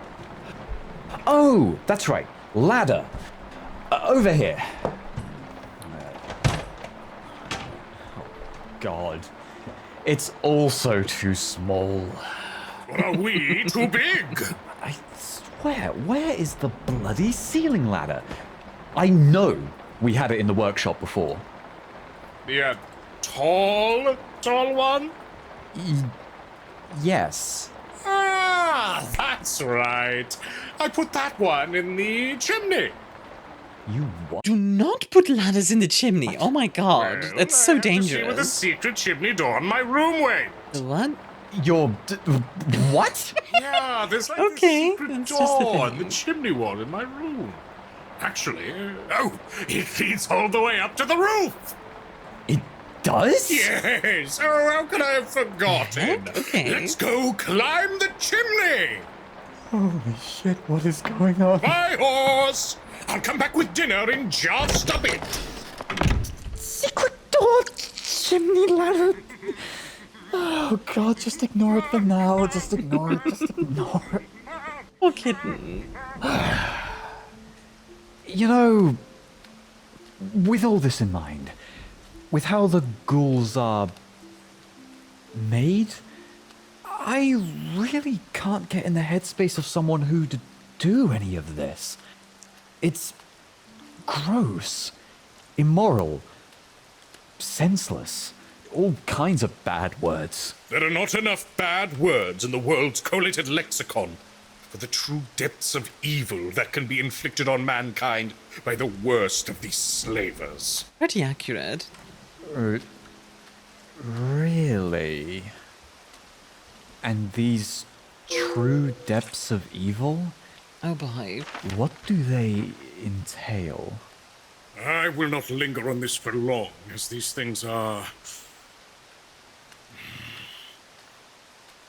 It is where the mind wanders unwillingly. Thoughts of those victims that have you feeling like you aren't doing enough. That you need to do more. And what are done to these victims? Lobotomized servitors drunk on the vitae. Oh boy. This is the really dark Prisoners stuff. This is the stolen from Zemisi stuff. They take these people, like you, like me, like our family and friends. Imagine it! The complexity of our lives, the worth we place in our memories, our abilities, our moments, and our place. They take it! They take it and literally mold them away in favor of grotesquerie with the hateful, hateful magics! They form and reshape their minds, their bodies to shapes and sizes utterly inhuman. Yeah. They trap these people within their own skin as they take their all, and like vile caricatures of sculptors, carpenters, crafters, and leatherworkers, these fiends fashion their desires out of their victims. Living furniture that cannot scream, walking blood taps with spigots of innards, animated art mercilessly bent at just the perfect angle. Gargoyle folk bound by ritual to a particular place, ever to guard it, unable to leave it. Blood-bound cabals of wizards and fae, the pure stuff of raw imagination, squeezed and siphoned until nothing remains. People turn to bird feeders for unspeakable specters, hungrily eating their flesh, their essence, hulking abominations made of entire families, parents, grandparents, children, their sinew and flesh inseparably fused like sickly mixed mince. And that's just the tip of the iceberg. The Zemisi are very much known for this kind of stuff. But the Tremere are not much better, and frankly, so are most clans. Hell, so are most mages, quite frankly. There's a lot of messed up stuff in the world of darkness. And this is some of the grosser, but not yet the worst. If you want to look up the absolute worst, check out World of Darkness in the Second World War. That's all I'll say. I won't go too far into that topic because it is very dark, as you can imagine. But yes, there's some very good stuff out there about the very, very dark parts of the World of Darkness. I think it's kind of the fantastic part about the World of Darkness, that it can be silly and goofy and hilarious at times, and sometimes utterly horrifying and destructive and terrifying in a lot of ways. This all! Stop! This all is... Stop! Okay, stop. I don't need to hear anymore. Apologies, son-in-law. I got carried away. Yeah. It's fine. It's just...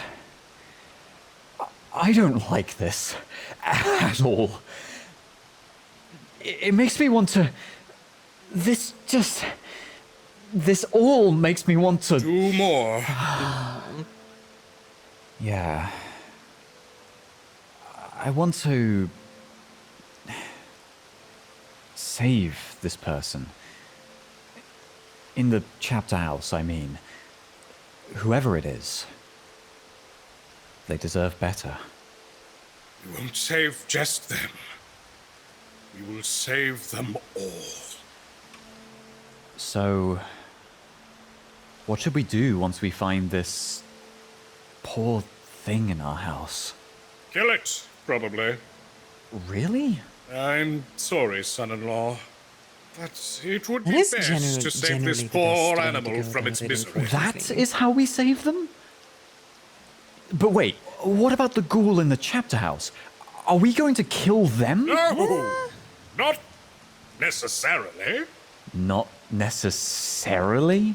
We can see what we can do. I'm optimistic. I think capturing the chapter house ghoul will be largely a triviality. After that, it's up to us figuring out the finer details of their ghouldom and just how deep it goes.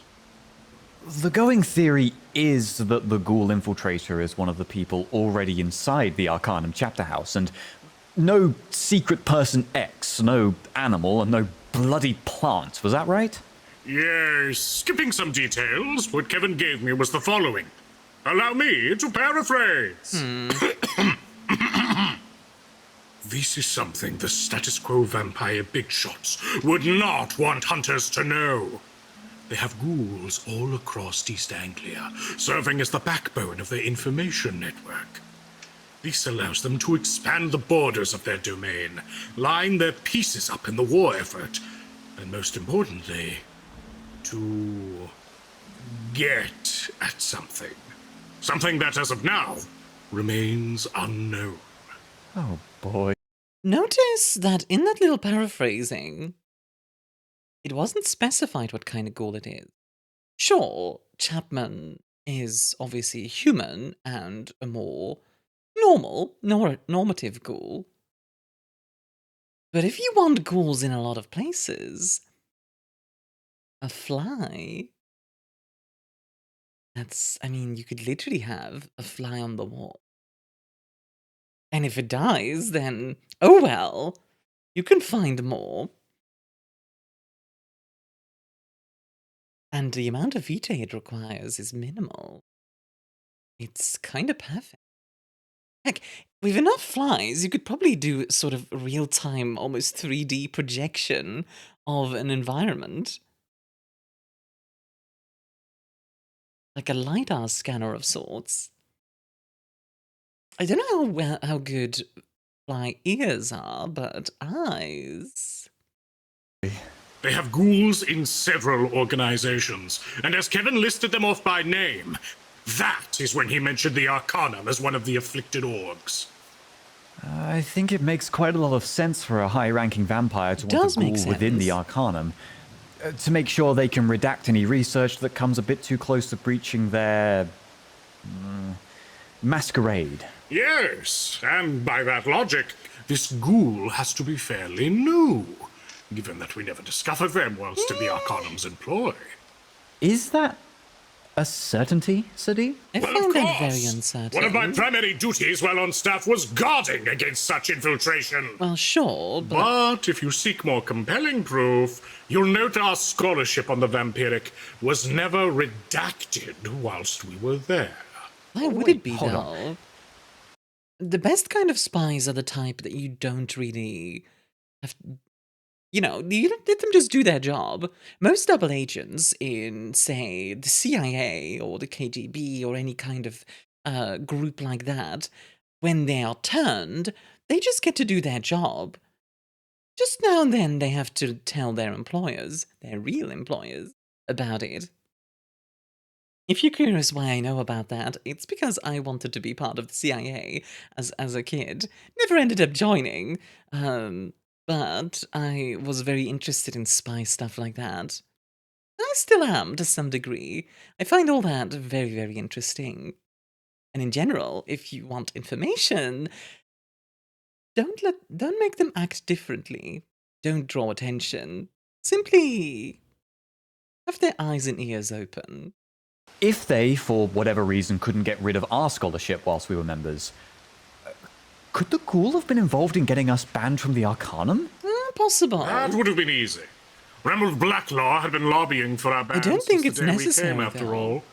And it's not like we respected the Arcanum's rules all that much. Most of us, at least. Your point is pointed, though. It means the ghoul might well have existed alongside us, even back then. Nevertheless, You know, sorry, this is a side tangent as well, but looking at Kitten's model and the way his ears move, it makes me think he's like a jackal or something, rather than like a cat. I mean, there are definitely like jackal shifters and the like, but while I don't think Kitten is actually a shifter, the fact that he's like all hidden like this does make me wonder if there's something unnatural going on there. Rather, supernatural. this is a side tangent. Further along in the interview, Kevin went ahead and mentioned the Hunter data. Some kind of evil, fucked up data computer hypertech that immediately injects the names, age, and location of all hunters in East Anglia directly into your brainstem! Didn't you refer to it as a floppy disk earlier? Yeah? I would assume it flops its way through my ear canal or something. Evil worm, the computer is the devil! As I was saying, the hunter data is, of course, top priority for vampires of any stripe. Should they acquire it, they would know the location and identity of all hunters in the region. Bloody hell. Yeah, that is With that sort of incredibly data, they could wipe the dangerous. lot of us out. Why the hell would you keep something like that? Huh, blame the coalition. Under their yeah. watch, power and influence over the unaligned hunters will always be a higher priority than their security. Sitting in London, the purged city as it's known. Although I don't know if it's purged by 2006. I need to double check. What idiots! I can start to see why you're so fervently anti-authority, Sadi. Excellent! We'll make an enemy of the state of you yet! I wouldn't go that far. Regardless, Kevin first learned of the data when he was still part of polite vampire society. The Camarilla, yeah? Yes. Did you learn that name during the interview? They kept bringing it up alongside something called Anarchs and their own Sabbat membership. That's what I do mean when wonder I say when the practical hell that's gonna learning. You'll always get better information out of the local ne'er-do-wells than you ever will from my generalized understanding. But yes, he first learned of it as part of the local Camarilla. But then learned more whilst hanging out with Piotr, as apparently the Sabbat had a spy within another org that works with the Arcanum. Allegedly, they finished compiling the hunter data only recently. So the ghoul is going to be after that data. But it's likely locked within the archive, so it won't be easy to get at. I can't imagine the ghoul is in any particular rush if they're a more permanent resident. I can only imagine them getting a bit panicky when we hit the scene. And depending on how they respond, we will respond in kind. Hopefully we can get through this without wanton violence. Well... I'm sure there will be some violence. Your room, was it? Yes, quick! Quickly!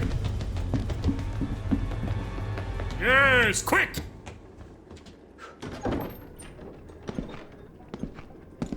What a cannon. I love my room. I've been meaning to ask, how did you It get that is. bronze horse statue in here? Ah, yes, the horse of Saint Mark. You see, it's actually made of copper rather than... Wait! Shh. In here.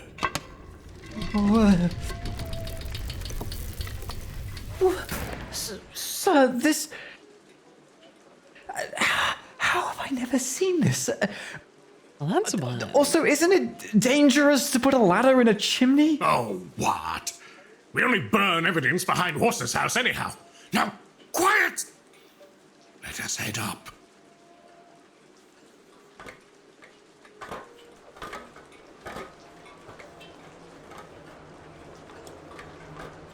Stop here. Torch on. Spooky. This is the attic, innit? You know, somehow I've never actually been up here. Shh. But Shut up.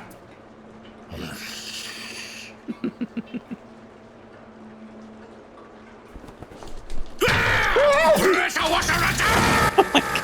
If you jump in. Goodness bleeding gracious, you blasted a hole in the roof cap! Got away!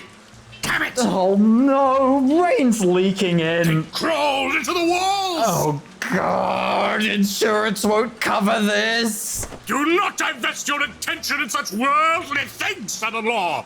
Did you see it? Or rather, them. Oh, More than one? Two! I called Those it. creatures, they were not rats. Okay. So, dogs or Here, cats? trumpet! I guess it's still cat. Not Of cats, course! dogs. what do you hear? This is the claw This marks. started in the cellar, didn't it? It did. That's where we first heard it. That's... Them. I have a theory. Come with me! Wait, head the for- cellar had vitae. Did they drink the vitae in the cellar and just ghoul themselves? Is that the... God! I really like how they did this door. Not door, environment. Stealth into the cellar! Wait, watch the slippery! Step! Shit, Sadine! Damnable ghost of pewter pat! Would you look at that? What's going on? There is the pressure washer! Throw it down now! Oh shit, where is it? Back, you poor things! Oh, it's up here! Sadine, catch! Take this, you! Oh, it is a dog. I'm hearing wolves. Okay. They are dogs. Where did they go? Did they go invisible?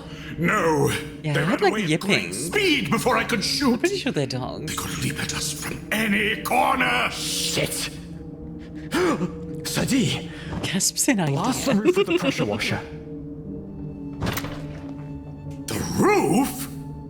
Well, they hated the rain, didn't they? Have water sprout all over the room. Not a terrible idea. Your brain cracks at the seams. Let's make it rain. 3, 2, 1. Pressure washer, go!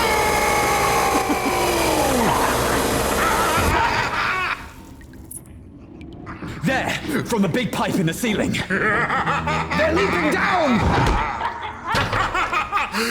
Can I just say, they have made like a fantastic bit of framing with like the descriptions and everything. It's very natural. Like, oh, they're leaping down. It lets the audience like know what's going on as well. Wait! What are they doing?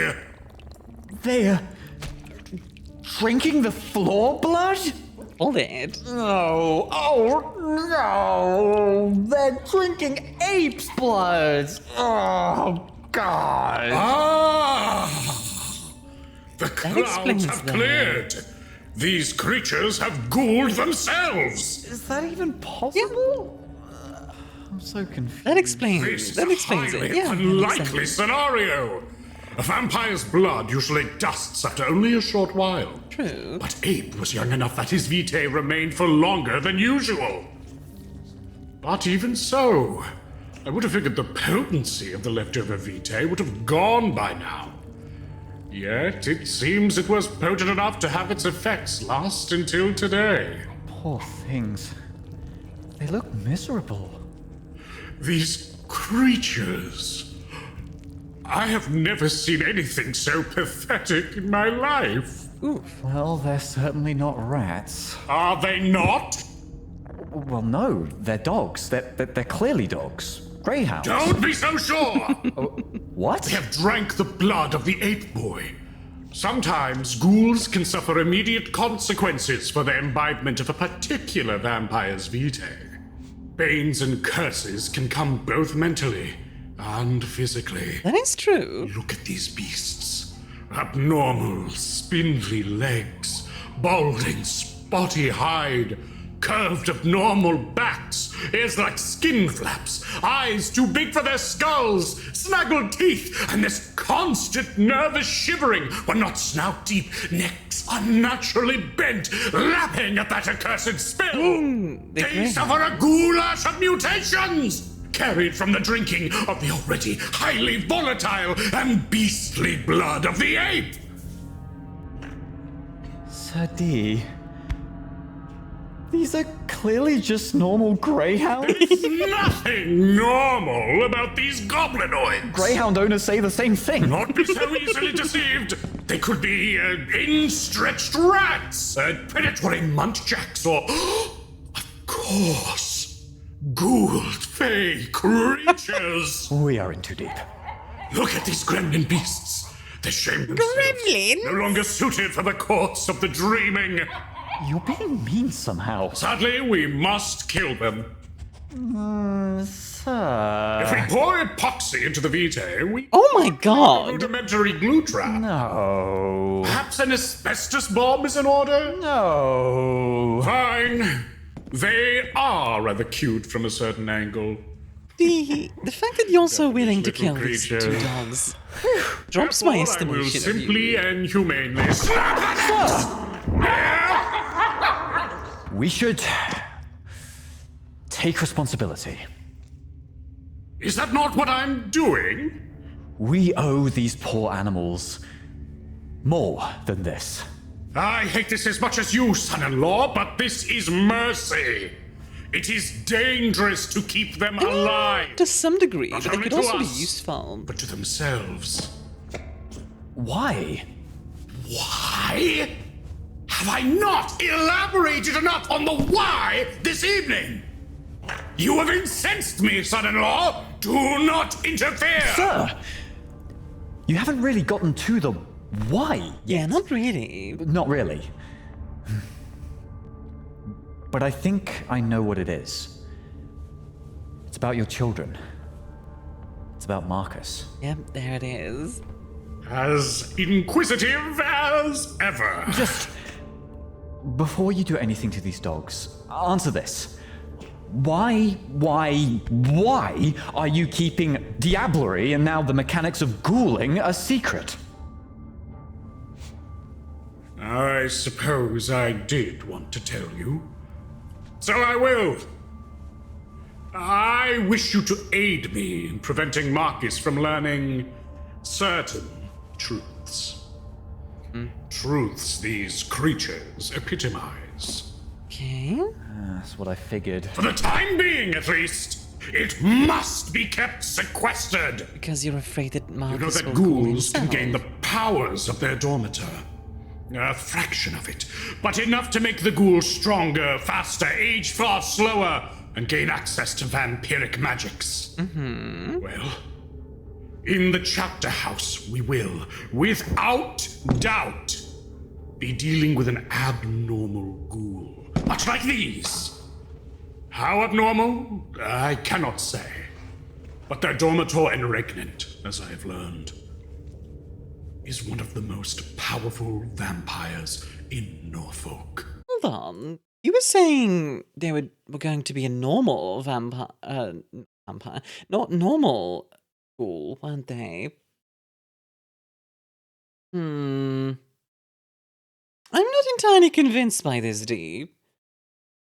And I think D is once again being incorrect, unfortunately. You know, this is a theme I'm starting to see, and I think it's actually kind of fitting for his, like, whole, you know, character, that D is convinced. D has a tendency to, like, convince himself of things, if that makes sense. He will pick a solution, and that is the only solution. That is the only option. Nothing else is possible. But then reality hits against that. And I think it's a massive weakness of his. Far outstripping even Diablerist Piotr. True. Though Diabler's Proputer is quite powerful. Well, I see where you're going with this. Marcus is brilliant in his search for optimization. True. The bloody steak jacket somehow worked to his credit. Also true. But do you really think he would stoop so low as to ghoul himself? I can't see that. Him learning of Diablerie from this experiment was a massive mistake. I don't disagree. I could have prevented it. I recognize that. Okay. But the that's idea good, that D. humans can in essence diablerize vampires, preventing that knowledge from entering his highly eccentric mindset, is not too late. Okay, Marcus- but like, what if we get to the chapter house and this ghoul, assuming it's not the flies, or fly or multiple flies, assuming it's not, then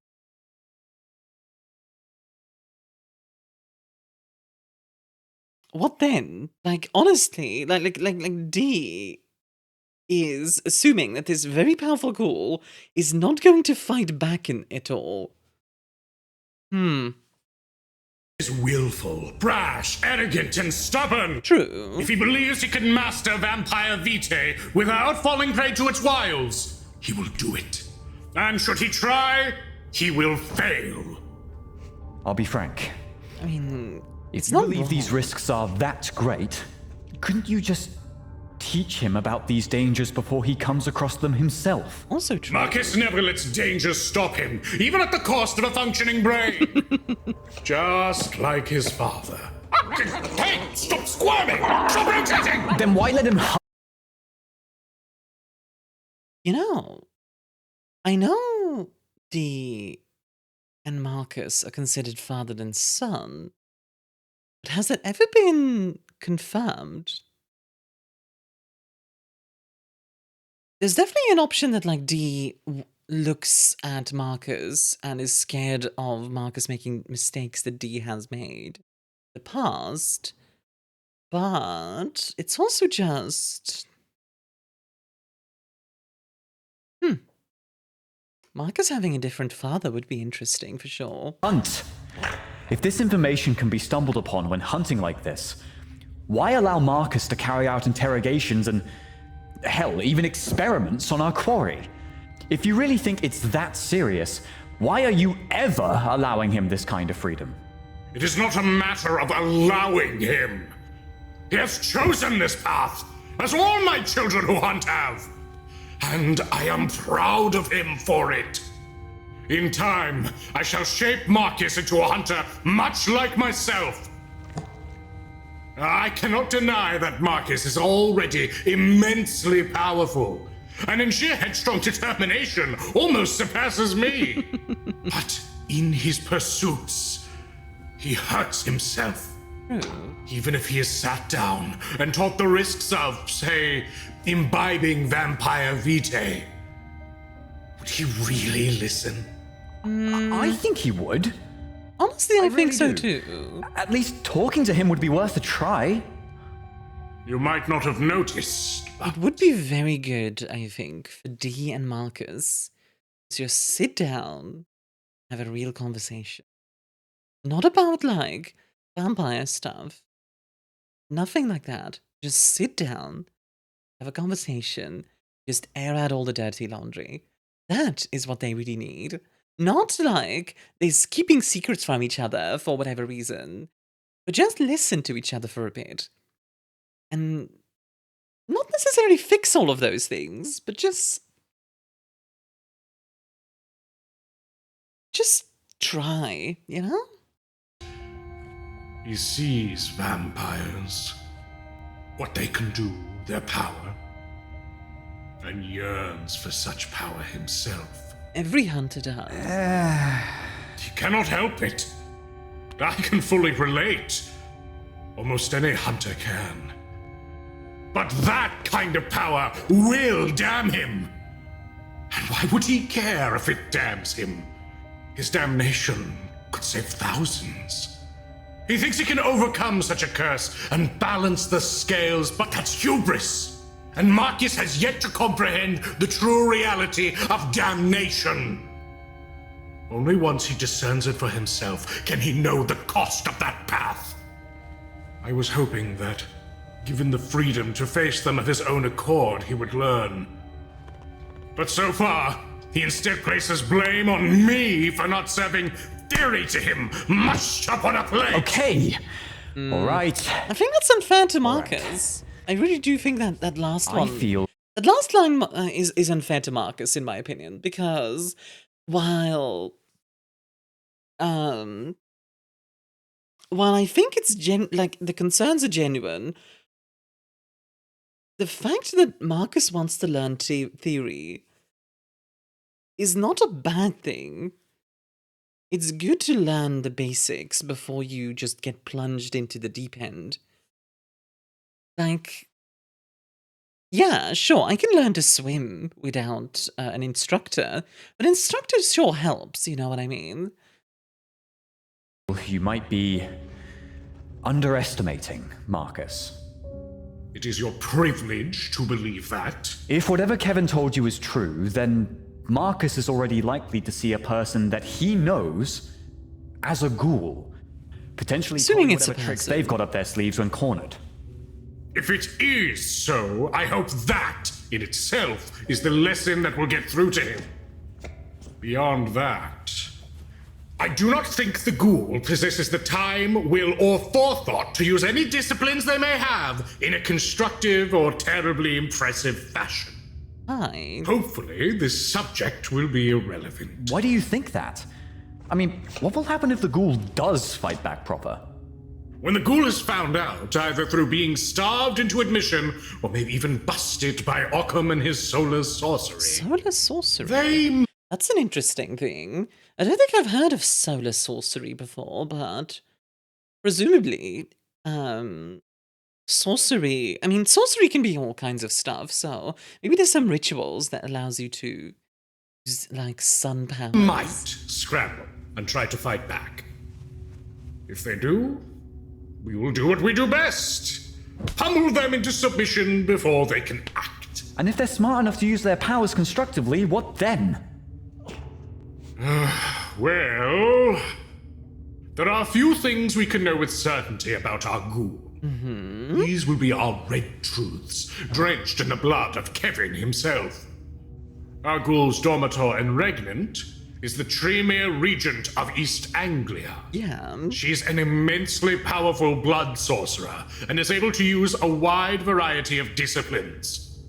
This also means our ghoul has a fair quantity of disciplines they could potentially have. That is bad. But this is something I have learned about the Regnant's favored ghouls, particularly those that work as spies. They only have what's useful for their roles. That's a very specific line. I think they're flies. I think they're flies. I think the ghouls are flies. Straight up, I think they're flies. Sharpened senses, the power to bend minds, and, for a special few, blood sorcery. Sharpened But senses. for most, nothing at all. It is, I am told, considered an irrelevant investment to that most callous regent. Yeah, of course in the not. worst Because case- why would you give a fly superpowers? Nothing we haven't dealt with before, then. True! Yeah. However, you vex me with your concern, sway me to second-guessing myself.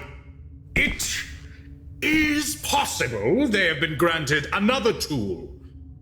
There are certain policies, so-called drafts, Ah, that yeah, vampiric drafts. sorcerers can create with their vitae. These drafts can give another vampire or a ghoul limited access to more powerful magics. If only for a short time. Oh, God. These drafts are usually limited to disciplines of strength, speed, and endurance. But, and this is the kicker, here, as far as I know, unique to Norfolk, there is at least one more of these drafts.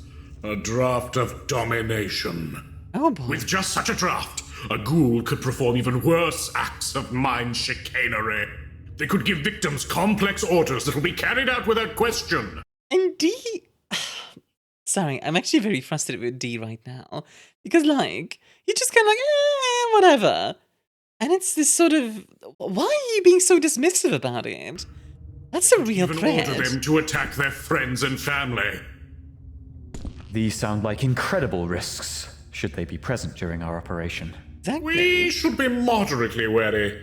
Yet the risk of this draft being present, I find, is not outweighed by the risk inherent to Marcus's knowledge expanding too far. So D, sorry, but why are you so cavalier towards the threat of this ghoul compared to your worry over Marcus? Yeah, exactly. What if the ghoul ends up a significantly larger threat than you're expecting? My priorities are not that skewed. If it becomes relevant, I will have to give in and inform. Oh my God, I'm informing. No, not again.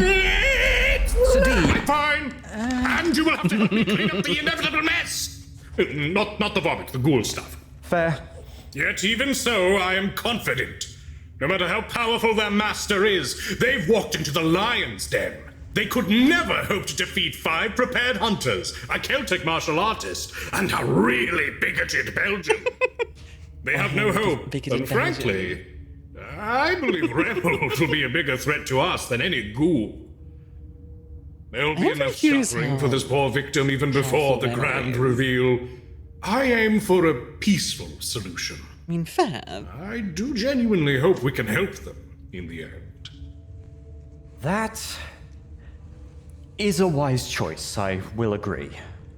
But with that, sir, could we not please have the same fate go for these dogs? Look, you've just been holding them for this entire conversation and they've done nothing. Yeah, exactly. Pangs of humanity. You have lured me into the glue trap of a moral conundrum, which I will utilitarianism my way out of. Prepare yourself, canine! Wait! Okay. If you are willing to kill these animals for the sake of Marcus's continued ignorance, at least tell me, when do you think Marcus will be ready? That's a good question. Is something I cannot tell you. Because he doesn't know. Not I don't think so. yet. In all I think D is hoping that Marcus will awaken. I think that's it. honesty, sir, and sorry, I must be rather harsh here. You are being irrational. Yeah, I agree. I agree. I can't see Marcus ever going as far as you are worried he might. I see a headstrong attitude, I see recklessness, and I see a want to one-up the opposition in creative and unexpected ways. Absolutely. But abusing vampire blood? No. What worries me far more is the fact that this secrecy of yours is creating rifts between you two. I agree. He doesn't trust you. He knows you are keeping things from him. I mean, you should know. He complains about it constantly. Yes, I have worried somewhat about our relationship as of late. I think you should consider that perhaps what you're seeing here is a projection of yourself and your own failures. Not a projection, a reflection. Action. I see in him myself in my younger days. I see a dark future that can still be halted in its tracks. Okay. And I see... Self in my younger days. Okay, yeah, that's what I thought. Ghouldom is only the surface of an abyssal trench. One Marcus has already once stared into. That's a very specific word to use. What do you mean? When on they are making a mistake, I'm deep. Eternal warfare, huh? All right. I still think D might have either like multiple personalities or something like that going on. Son-in-law, Let me tell you the tale. It was 1988. Marcus was 12 years old. We were parked down in Marcus Norfolk was born in Island, off the 1977. coast of Australia. Oh, Norfolk Ross Island. was there. Don't question it. On our exploration of the island's locale, we were dealing with the pernicious Fae. Interestingly, Dee doesn't really look older. Honestly, neither does Dor, really. That's odd. That is very odd. It's almost like Marcus is the only one that grew up. Also, random wounds on both Dor and Curious. That is very curious. Bitter local legend. Interesting. I like these beasts, but far more murderous. I shan't say much else specific, for the nature of the Fae is far beyond our current purview. Suffice to say, we were thrust into a net of intrigue and horror, with a sadistic Fae king at its center. Okay. We were ultimately forced to make a choice. The details are too awful to recount here in full, but in short, the only way to halt a heinous curse on the land would be to send one of our own to be a thrall of the king in his court for the next 40 years. What? Oh. Wait, 1988. Next 40 years would be 2028 then. You mean... Oh. This is what happened to Marcus's brother. Don't say his name. Wasn't Marcus's brother mentioned before? I feel like the name was mentioned or something. Please. I'm sorry. Something was mentioned. Marcus knew what was going to happen. And despite his youth, in a bid to save his dear brother, he made a horrible mistake. What on earth are you talking about, Sir D? In his attempts to thwart this dark bargain, he believed he could make another. Marcus thought he was channeling a rival power in the Fae court. Instead, he made direct contact with something far, far worse. A dreadful... This is what the two... This is what Carl's thing is about, I think. The grandmother hunting the two boys. And the brother... Oh my god.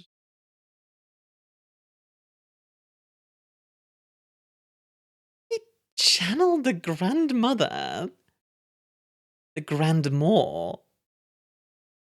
Oh my god. alien presence, an unfathomable evil. It is beyond description, son-in-law. An outer force. Not a monster, not a demon. A thing. I think that's the grandma. I think that's the grandma. Oh my god.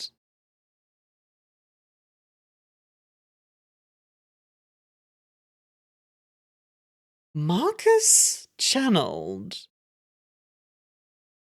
either the grandma, maybe the worm, but I think the worm would be different in this case. I think...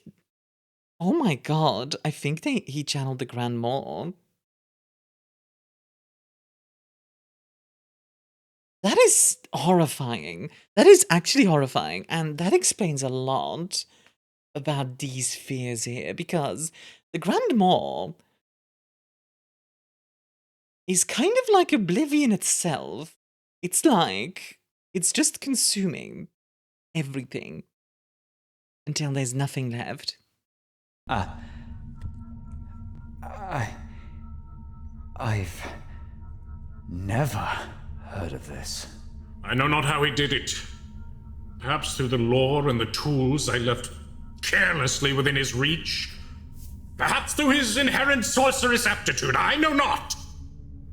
But for a moment, just a moment, a connection was made. And the abyss, for a time, closed in around us. Oh my god. The abyss? Door, horse, Anton. We all moved quickly. Severed the ritual, severed the connection. But that entity, that thing, it is still out there, son-in-law. Waiting, watching, hungering. Marcus's potential burns bright. You know this more than anyone. He can be the best of us. The best of all of us. Yet it is that same promise that can damn him lower than any other. Our plan to thwart the bargain failed because of that ritual. That day, I lost a son. It was not the first time. But it shall be the last. I shall not lose another. Never again! Never again! You know, Sadie. Mark!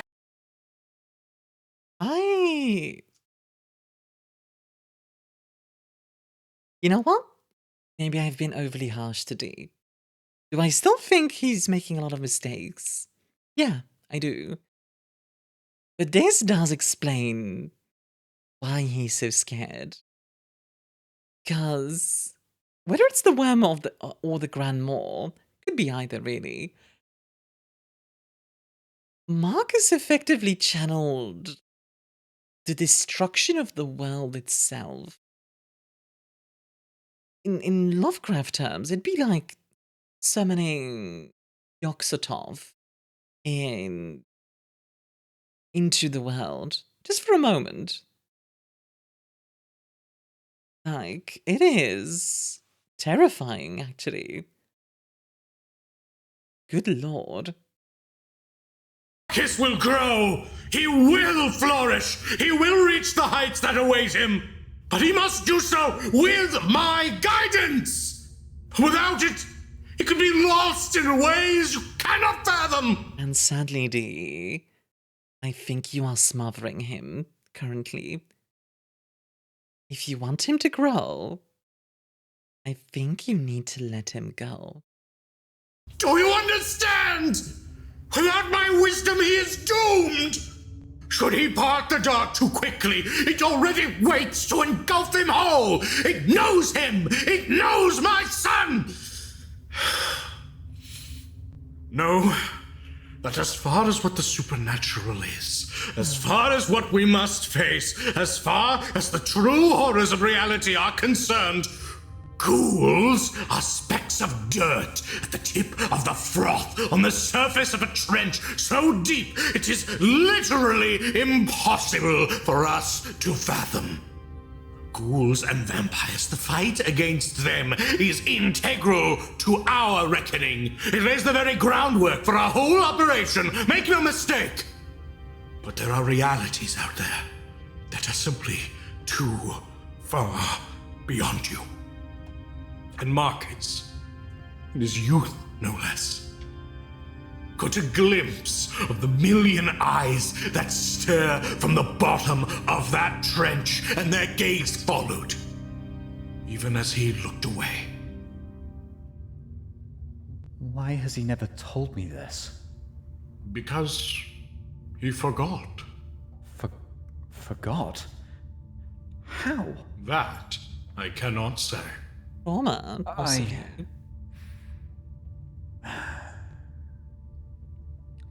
I understand. So, please, even if you cannot see it, please, just wait a little while longer before you say too much.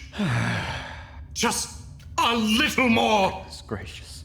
Please, just say, how about... Yes, yes! The release of that video game you two keep nattering about. The one you are so excited about being released after 10 years in development. Fortress 2? Team Fortress 2? Yes! Team Fortress 2! When it is released, I will talk to him. I swore I will even play it with you. Will you? I will play it, and as we video game play, running about in the virtual space, happy and sedated and content, I will tell him everything. Okay, but wait, the official release date or the beta release? Yes! Let us shake on it! No. What? Counter-proposal. I will not tell Marcus anything until TF2 releases, as long as the dogs are left alive. I love that Team Fortress 2 is a plot point in this. When did TF2 even release? Hold on, I'm gonna look that up. TF2 release date. Let's see. October 10th, 2007. So, in universe, like about a year from this conversation, I believe. Really now? A little bit. I will lie to Marcus about what these little buggers are, as well as why they're here. And what do you intend with them? It is possible to wean someone off of being a ghoul, right? Rosalia suffered through her life as a ghoul. We tried to save her, but I failed. I hear that after our final goodbye, she got better. Oh. But I don't know how she managed it, because I divorced her and left Poland forever. Wait, She's celebrating 108 this year, I hear. And I'm very happy for her. 108, and it's 2006. That confirms that D is at least from the 19th century. Like, well, not necessarily, actually, because, you know, could have married her when she was older, but 108 means she is born in 1898. Yeah, so D could have been around in like the 30s, for example, in Poland. Would have been a tumultuous time for sure, but not impossible. Definitely not impossible. Wow. Good. That's great to hear. Then we have, well, something to work with. Is it a deal then? Sure is. And that is why you are my number one son-in-law. Not. Marcus is. Aw. And Dor. And Boy. And all the others. Well, I am happy being number one-in-law. Aw. well said. And stupid alleged hounds whom are clearly fey beasts, welcome to the team. Fortress 2? Hell yeah. Well, until you manage to unhook yourselves, little skim nymphs, we are your dormitors. Huh? I mean, I After guess. all, we're the ones providing the goods. Oh, God. Listen, new grandchildren. Sorry? You will live in the attic. Any other vermin who enters this house, barring Mr. Smarples the cat, oh goodness, I do hope you all get along, you will either chase out, eat, or forced to join your pack. A pack loyal to our family. Oh, for the love of God, D. Right, okay. Come, let us show Marcus his new attic children. Wait, what? Marcus, wake up! You're a parent now! Congratulations! This is a great way to make Marcus hate you more, but alright. I'll just... Just when I think I start to understand things, I better put this stuff in bags, I guess.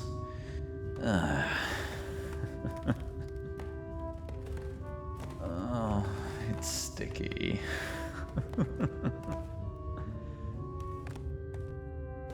What a fascinating episode this one was. Wow, wow, wow, wow, wow. A lot to talk about there. Wow, the fact that Marcus channeled the Grand Maw, or possibly the Worm, as a kid is impressive and terrifying at the same time. It's quite something, that's for sure. And I'd love to hear your thoughts on that, honestly. But, oh my goodness, this video is probably like 2 hours long. Holy! Alright, I am gonna leave it there. Thank you all very much for watching. I hope you all enjoyed. I had a great time with this one.